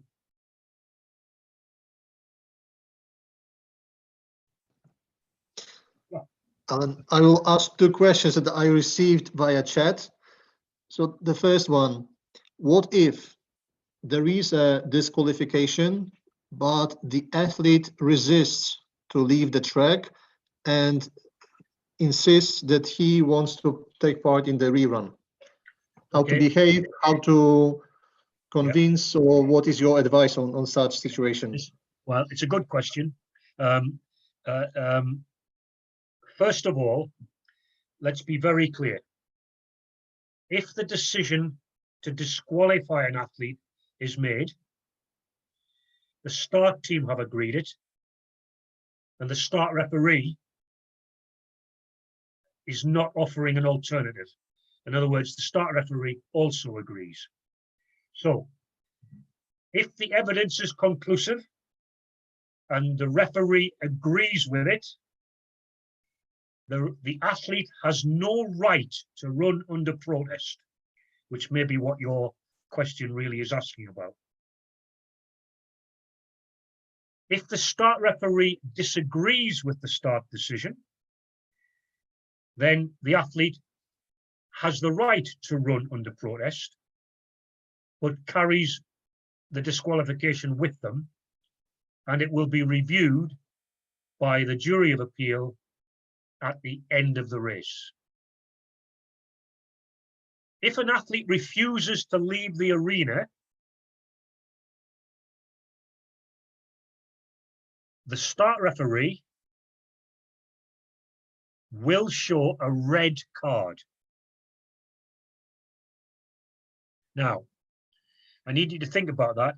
That's a straight red. In other words, they are disqualified from the whole of the competition. So if we take an example of what happened to me with an athlete it was a Trinidad and Tobago athlete who was determined that he hadn't false started. It was conclusive that he had.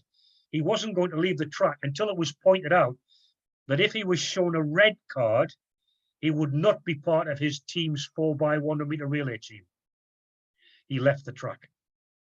The most important thing is, if an athlete won't leave, red card from the referee, remove their starting blocks, and an official stand in their lane behind the start line. So that might seem very harsh. I have now never seen a situation where an athlete is stupid enough to stay when the regulations overrule his mindset. So I will recap.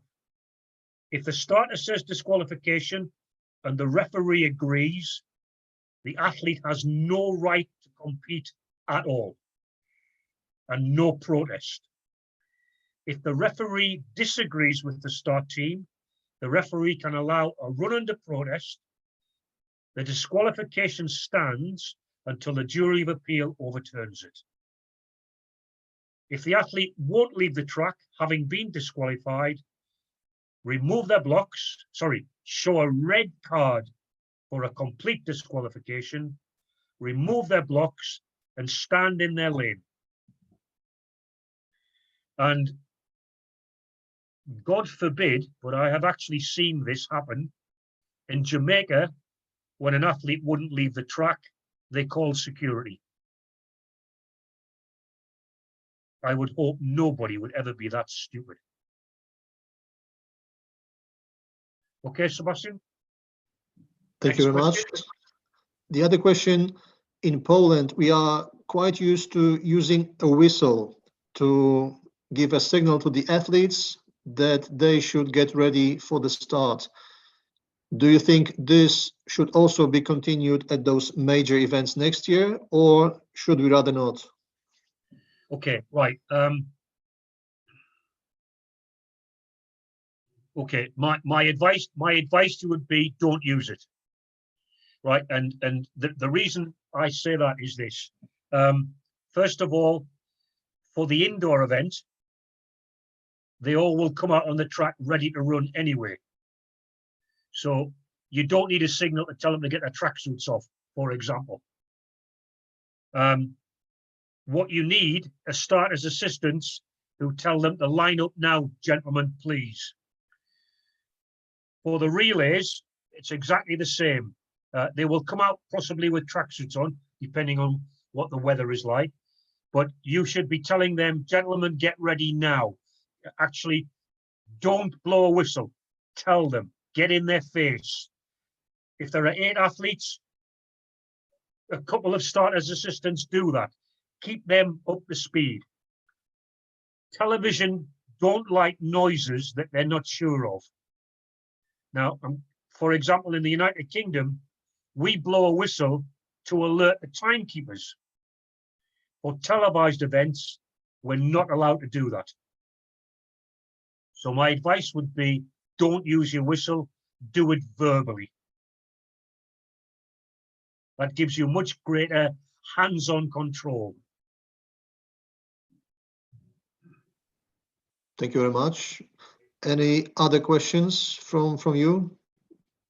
From anybody? Ladies, yes. Ah, good. Anybody else?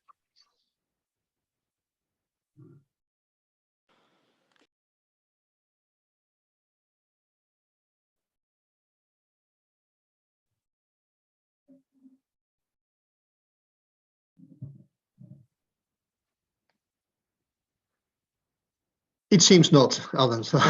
Maybe I have one. Thank you, Michał. may I? Yes. Yeah, you told that we should not use the whistle, right? So just let me imagine one on-off event that there is a television and there's on radio. And for example, coordinator has this radio and has the he have to get on ready event for the athletes. And how do he let's say tell it to assistants where, for example, it's 400 meters to tell the athletes that they should to tell the athletes they get ready, right? So Okay. Right. I there's understand. there's a mismatch because there's mismatch because we're not using whistle. Assistants don't know that he should tell the athletes that they should be ready off, but I understand we the should question. minimize the steps. And can I say well done, because you're thinking through problems and solutions. So that's good. Right. Let's just think about that. The first thing that's really important is that, and this may be something different that you need to think through. If you've got 8 athletes out for a 400 meters, and you have told them that they're only allowed 1 practice out of their blocks, the assistants should be watching and making sure, okay, they've all had 1, and now the assistants should be bringing them back to their blocks, so that it's not a case of that the assistants stand back until that whistle happens, you're involved all of the time. And there are two things that you really do need to think about.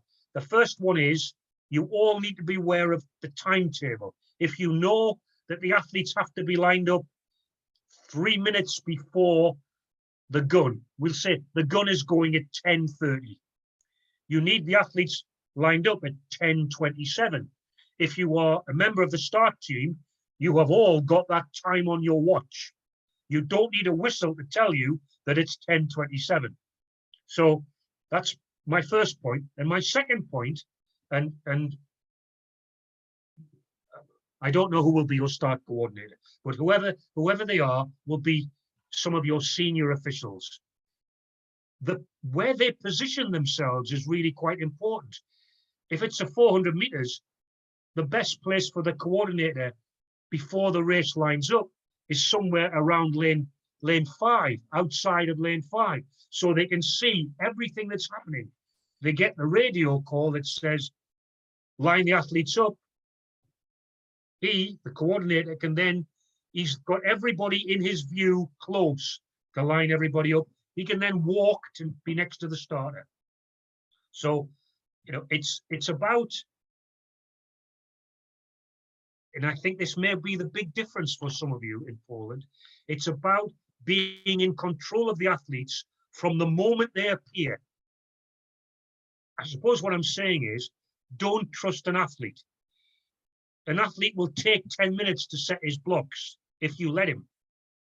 But if you tell him, gentlemen, you have 5 minutes and you're allowed one practice start, they will only take 5 minutes and they will only have one practice start. So, good question. Think through that solution. Any more questions?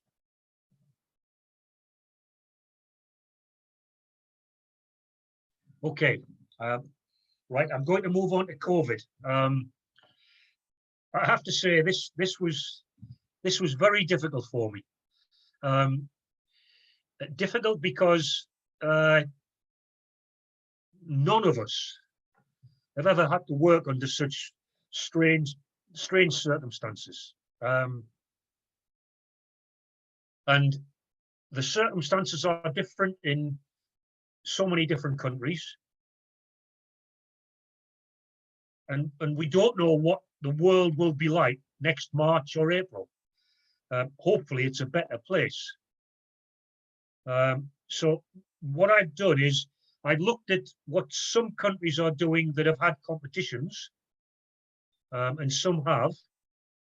And interestingly, some countries, I'll give you the example of Spain, which, if you remember, in the first wave of the pandemic, had horrendous problems with infections and, unfortunately, with deaths. So I talked to my friends in Spain. I also talked to some friends in the United States about what they'd been doing. I've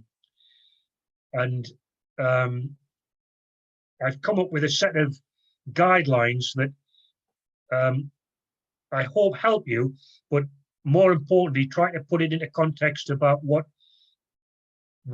is needed in Poland. And I think that's important. This is about, it's about your country and it's about your people. So there isn't an approach, you know, across the world. You know, if you take, for example, you know, Poland has had a variety of lockdowns and restrictions, and people haven't been going to work and so on. And yet, very close to you in Sweden, they had no restrictions whatsoever, and yet they had infections as well. It's been really difficult for everyone originally. Right. The most important piece of advice is what's happening in your local area. Now, the LOC will have responsibility for coordinating with, it might be your national government, it might be your regional government, it might be your city government. I don't know the responsibilities in Poland. But whatever happens, regardless of what the athletic authorities say, that's World Athletics or European Athletics, you must fulfill the requirement of your own domestic authorities. That's really, really the most important principle to begin with. Okay. The Spanish, all the start officials in Spain wore latex gloves all of the time. And it was easier for them to sanitize them on a regular basis near the track. They all wore face masks, except for the official who was starting a race. So only the guy up on the box or the woman took their mask off. And wherever possible, when working with athletes, keeping a distance from them. So no contact. So for example, if an athlete's number has become loose, the athlete should have the responsibility of saying, sorry, the official, athlete in lane 7, Mr. Bell, would you please fasten your pin again for your number? That might prove to be very difficult. If you're wearing gloves and your hands are sanitized, it may well be that some contact might be necessary with things like that, particularly if it's a number on the back of the athlete.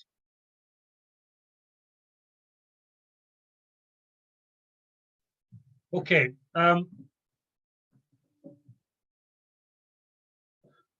The ridiculous situation in some meetings that I've been to was the athletes would set their blocks, run 100 meters, then jog back again and move the blocks off the track. And then somebody disinfected them. Now, you can't do that at a World Championships. And in fact, what I know will happen will be that almost invariably the placement may well be by volunteers, teams of volunteers that the Polish authorities recruit. They'll have to put in place their hygiene principles. The blocks will be checked by the technology companies. My advice would be that the start teams don't get involved with removal or placement. Leave that to other groups of people that have been trained to do it and who have the hygiene processes in place to ensure transmission is negated.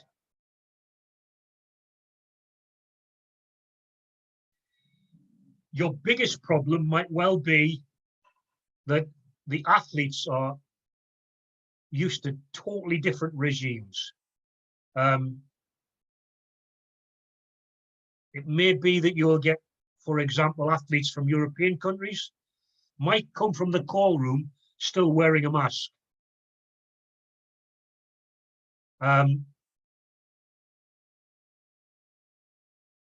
It might be athletes from some countries, and I'll take Africa as an example, won't have any kind of precautions because there's no structured system in the country that they come from.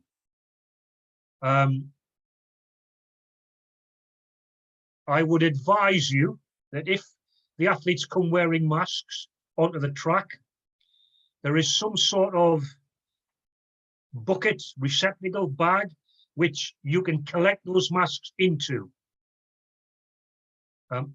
I would not recommend that the masks are left either on the track or put in a basket with the athlete's kit, because they could be instruments of transmission, whereas they're put in a receptacle, they're taken away and probably destroyed. If you are going to have disinfectant or sanitizer, what's going to be sanitized? The first thing, obviously, is your hands. And you'll do that yourself. But will the blocks be disinfected? I know in some countries, and I think this was mentioned in a conversation I had with your countrymen, in some places they disinfect the start lines after athletes have been in contact with their hands. That might still be a regulation.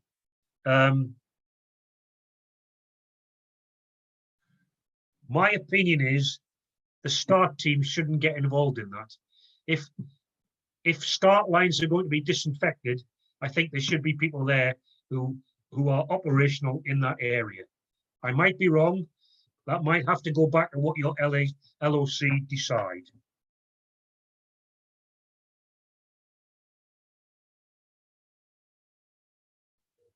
As a team, get to know where the hand sanitizing points are.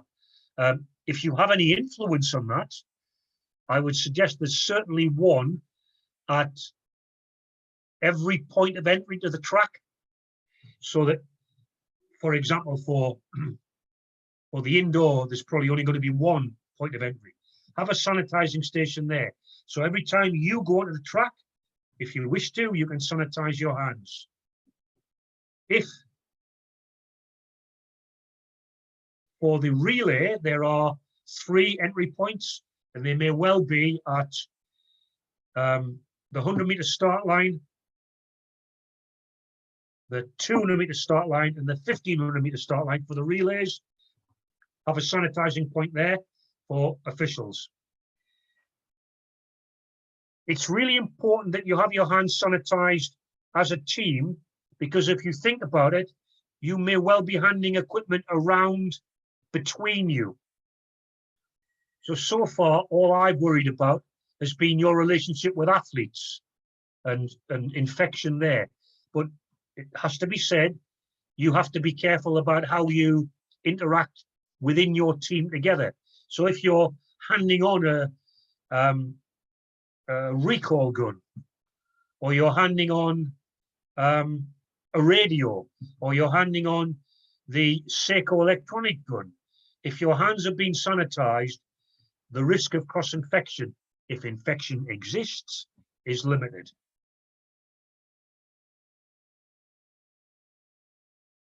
And there I've been optimistic. I think the European indoors, you will still have issues about COVID and about practices. The world relays, you are looking at probably, I think it's another 6 weeks after the European indoors. Hopefully the world might be a better place. Hopefully we're in a position where vaccines are being rolled out. Who knows? But those simple principles are put in place for you to think through how that might operate. And on a personal basis, because I care about all officials. I know some of you very well, and I regard you as friends. I think you need to think about what's best for yourselves. And that's really quite important.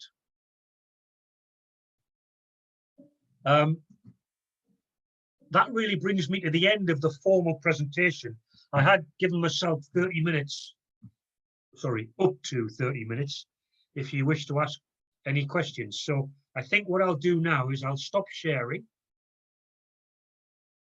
and then we'll come back, hopefully, for anyone. And please, anyone there who wishes to speak in Polish, please do so, because I'm sure Sebastian or Robert could translate very easily. That's not a problem to me. So any questions that anyone has, please.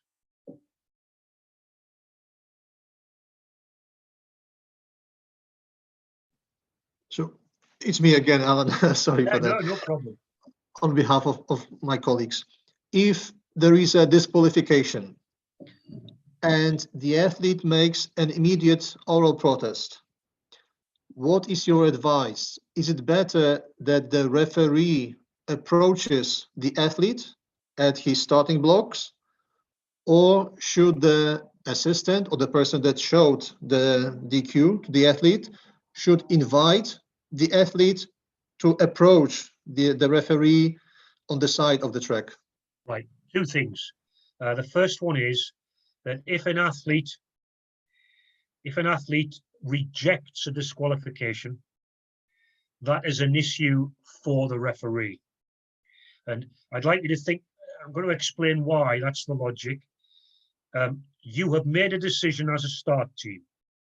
You have made a decision that, in your opinion, based on all of the evidence, and if you think about that, that evidence is a starter, other members of the start team, a printout, and a waveform. So there are 4 forms of evidence that conclusively say the athlete false started and is disqualified. The starter's assistant is merely relaying that decision with the card. If the athlete protests, the referee should immediately come onto the track to the athlete and say there is no right of protest, the decision will be upheld, and then the athlete will be removed. If the athlete refuses to go with the assistant or the marshal, if you decide to have one there, then you follow that procedure I suggested of the start referee being very firm and threatening a complete red card. Okay, don't ever expose a member of the start team to justify a decision they've made. They have made the decision. And absolutely, under no circumstances do you let an athlete look at the SIS information.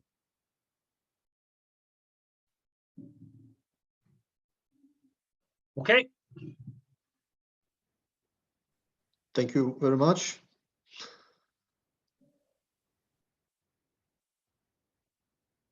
Next question.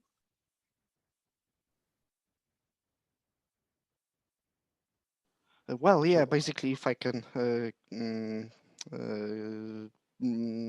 ask one question.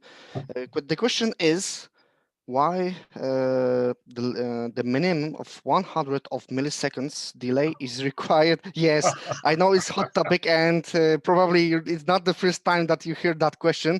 No, Michael, it's not. Yeah, I Don't assume worry. that. I Yeah. assume that it's required because maybe there were some measurements, someone measuring the transition time from the speaker to the athlete. But what is your comment about this topic? Okay, well, I first of all, I'm not a scientist. Okay, so and I'm not medically qualified either. But I can tell you, because I've actually been party to the discussions. The IAAF, as it was, World Athletics now, signed a contract with 2 human performance laboratories.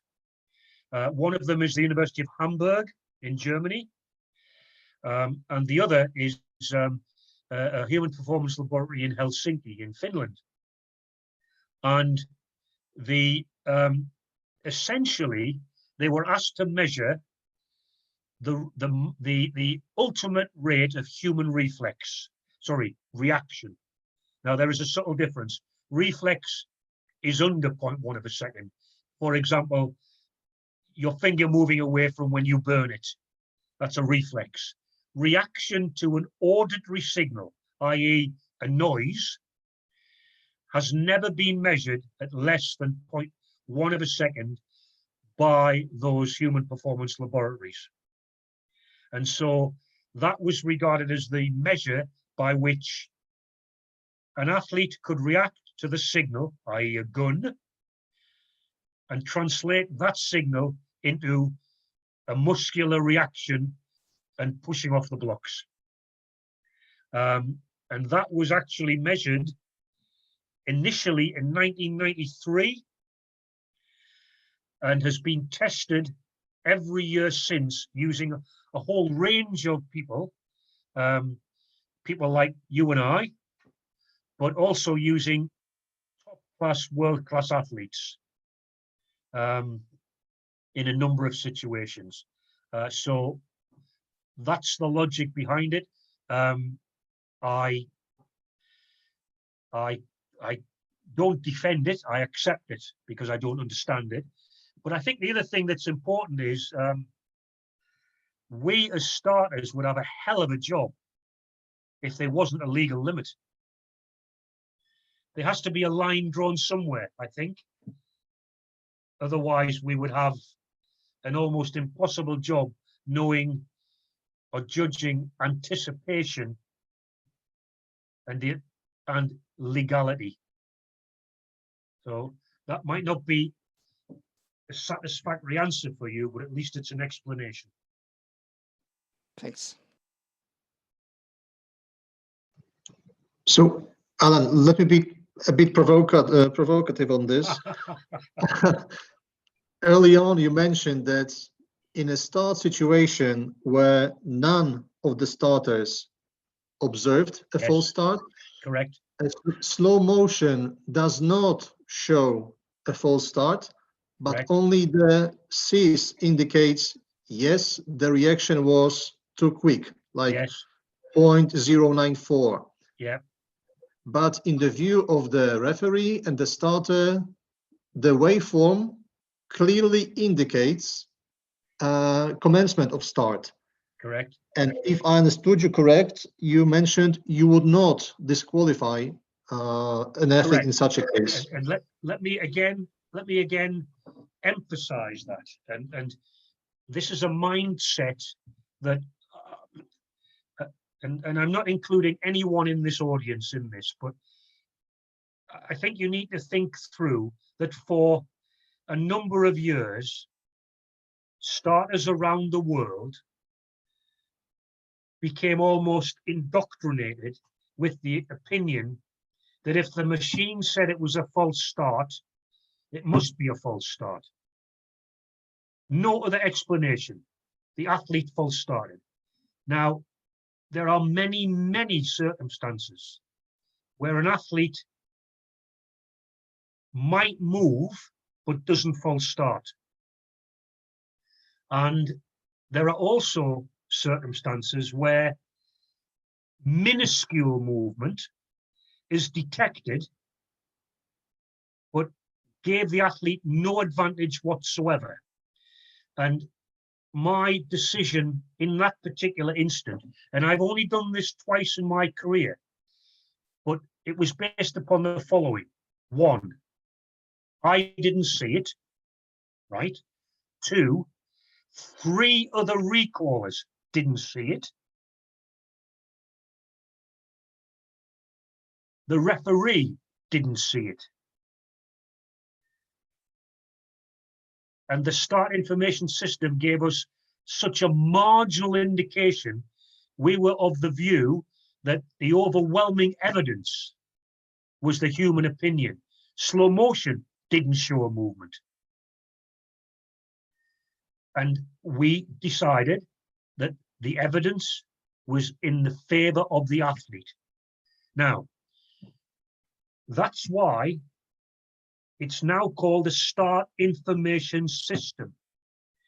You must look at what it says and balance what it gives you as information in with what you saw, what the camera gives you.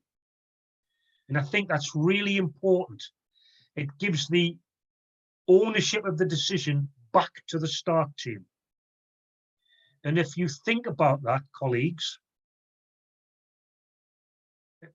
well, all of you may have been starting for a long time, I don't know. But the rule has been changed so many times just to accommodate strange things that happen at the start. 10 years ago, if an athlete twitched, they false started. Now, if an athlete twitched, they get a yellow card. And the rule actually says, if the hands and feet stay in contact, it's not a false start. That rule wording was changed to accommodate a particular scenario at the start. So use the information. If it's conclusive, it supports your decision. If it's not conclusive, in my opinion, using the example I've shown you, I gave the athlete the benefit of the doubt, but not in isolation. For those of you who are aware of that, that was in Berlin. I had a very good German start team. I had a start referee who was a 20-year experienced ITO. His name, for those of you who want to know, was George Salsado from Portugal. You know, so I wasn't in isolation making that decision, and that's where I think I've emphasised right through this seminar with you. Consult and decide, and be fair. And if in doubt, you give the athlete the benefit. You won't feel any pride that an athlete walks off the track and doesn't fulfill his destiny. The biggest decision I ever made in my life was disqualifying Usain Bolt. That's nothing I've ever been proud of. Just like I don't like to disqualify a 13-year-old schoolboy, because they deserve, if they can, their chance to compete. Okay, Sebastian, I hope that's strongly answered your question. Yes, thank you very much. Yes.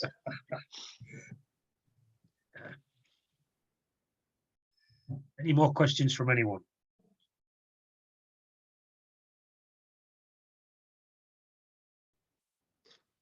Okay, I think the rest of the team are thinking about some questions. So again, me, actual situation. Yeah. The test of the starting blocks proved everything is okay. Yeah. But then 1 hour later, it seems that in some of the lanes, there is no reaction times. I lost you. I lost you there in the middle of the question. You said Okay, so in the middle. In the middle test of the works. competition, some of the lanes do not produce the reaction time anymore. Correct. And Yep. the technicians cannot identify the problem. Yep. It might take some time to repair it. What would Yes. be your advice? Switch off Okay. all the lanes or continue with whatever you have available?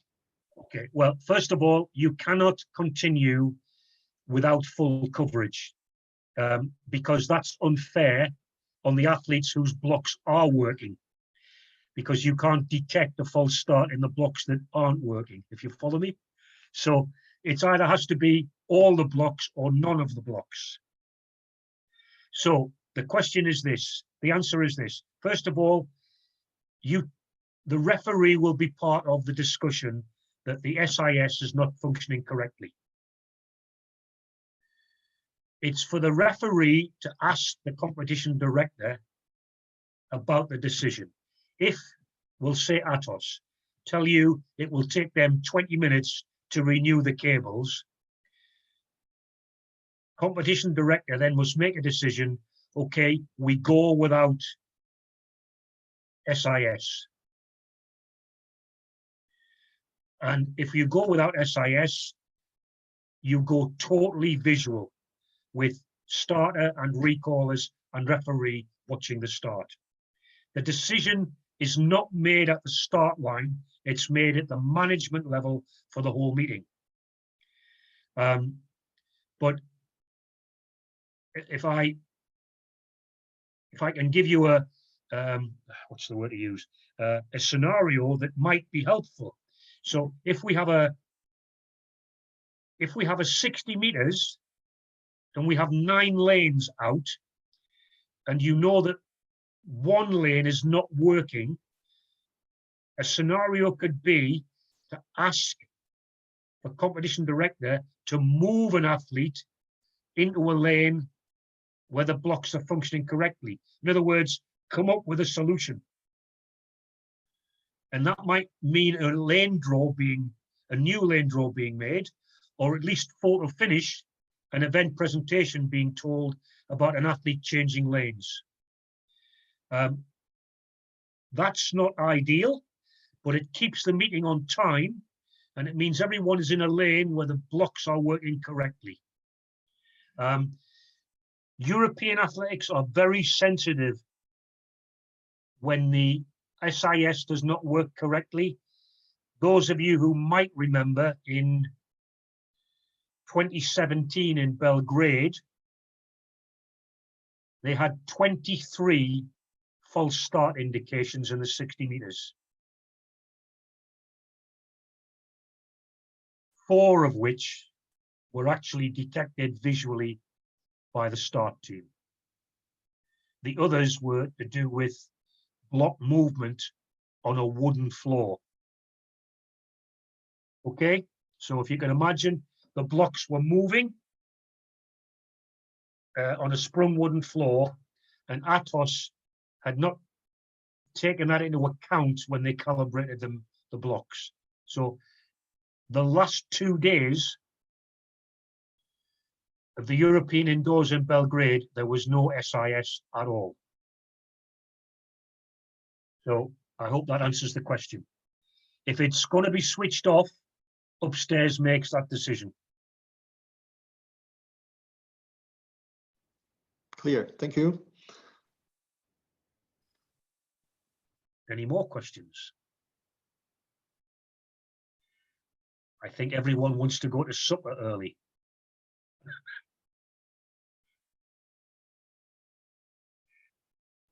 So, Alan, sorry, one final question from my side. I think I know the answer, but still I would like you to share your opinion. Conflict of interest. There was a false start. The athletes were recalled, but quite late. So they need some time to recover before the second attempt. Yeah. But the TV, they push you, hey, there is no time for wait, do the restart now. But you see that the athletes still need some minute or two to recover and be able to do the restart. Yeah. Which side would you take? Right. Okay. Well, you know my answer. My answer is I take always the side of the athletes. And I'm going to give you I'll give you 2 examples of this, Sebastian, in my career. The European under-18s in Győr in Hungary 2 years ago. The final of the boys, the men's 100 meters. There was a false start. 3 athletes did not react to the recall gun and ran 70 meters. And in fact, only stopped when the crowd started shouting at them. They came back to the start line, and I gave them, I was not very polite. And I told them, you're stupid, but I said, you deserve an opportunity to at least run a good 100 meters. And I contacted competition director, who agreed that they would go back into the call room and there would be a 20-minute delay. And then the race came back out after 20 minutes. So that's number 1.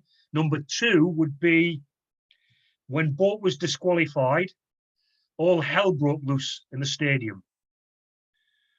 And 7 athletes were very, very nervous. Television wanted the race to go quickly. And I told them under no circumstances, I needed to be sure that the 7 athletes still on the track had actually had an opportunity to compose themselves again, because they were going to try and win a gold medal. If television put undue pressure on the start team, don't debate it with them. Go straight to the technical delegates on the walkie-talkie, tell him or her the circumstances, and they will make a decision.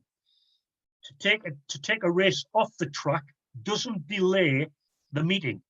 All it does is reorders the meeting. So you bring the next race in. And that has happened many times, the same as there has often been, and I think you may have seen this in the World Championships in London. There was a dead heat on time for qualifiers for the women's 200 meters, and 2 athletes had to race off. So that's an extra race put in. So to answer your question, explain to TV. If they don't accept, the technical delegate will make the decision. Okay? Thank you very much. My dear colleagues, your final chance to ask questions. Hello, I'm Patricia. Nice Hello. to see you. Hello. How are you? I have some fun fact about Christoph. He has a Polish origin. Grandpa and grandma was Polish. So work with him is very familiar. He like work in Poland with Polish people because he feel the nerve of his grandpa and grandma. I don't remember. This is some fun fact about Christoph. Okay, now, can you explain your question to Sebastian in Polish? I'm sorry, I didn't quite understand. That's my fault, not yours. I know. This is not a question. Ah, It's a fun fact about Christoph from Athos. He right, has Christoph, Polish he's origin. Polish. Yes. Actually, Sorry, my English is not good now. okay, Patricia, now that you say that, yes, his name is Svidowski, or yeah, Yes, of course. yes, I know the name. Yeah, I did not know that. Oh, well, there'll be no problem. He will be able to talk to the start team very well. Yes, this is for smile on the end. Oh, yeah. Thank you. I didn't know that. Okay, right, Sebastian, if we finish, I'd just like to say one last thing. Right, first of all, again, it's been a pleasure to work with my friends from Poland. I hope that's been of use to you.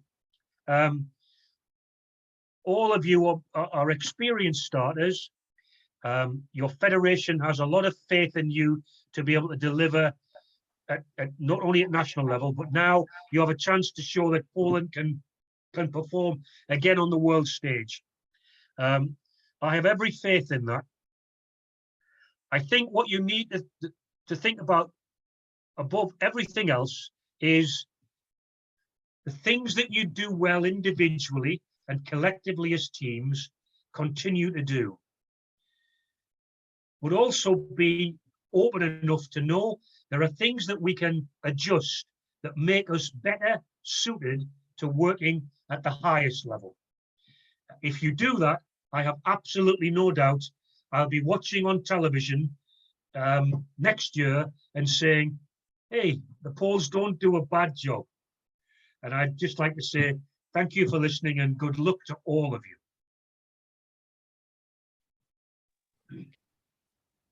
Okay, Alan, Sebastian, okay, it's your turn.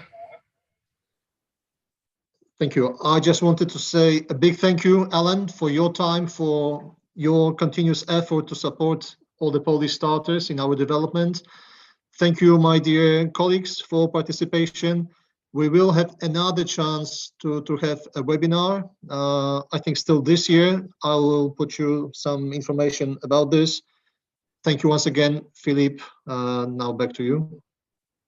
Okay, Alan, thank you very much for the seminar you conducted. And as usual, it was the highest level. So thank you very much. I think that each participant of this seminar could take, I think, and I hope, a piece from that you said. So thanks again. Thank you very much for the time that you spent with us. And what more? I hope to see you again. Okay, thank you for that's very kind. Okay, right. Goodbye, everybody. Okay. Good Thank night. you very much. Thank you. Bye-bye. Thank you very much. Bye. Bye-bye. Bye. Bye. Bye. Bye.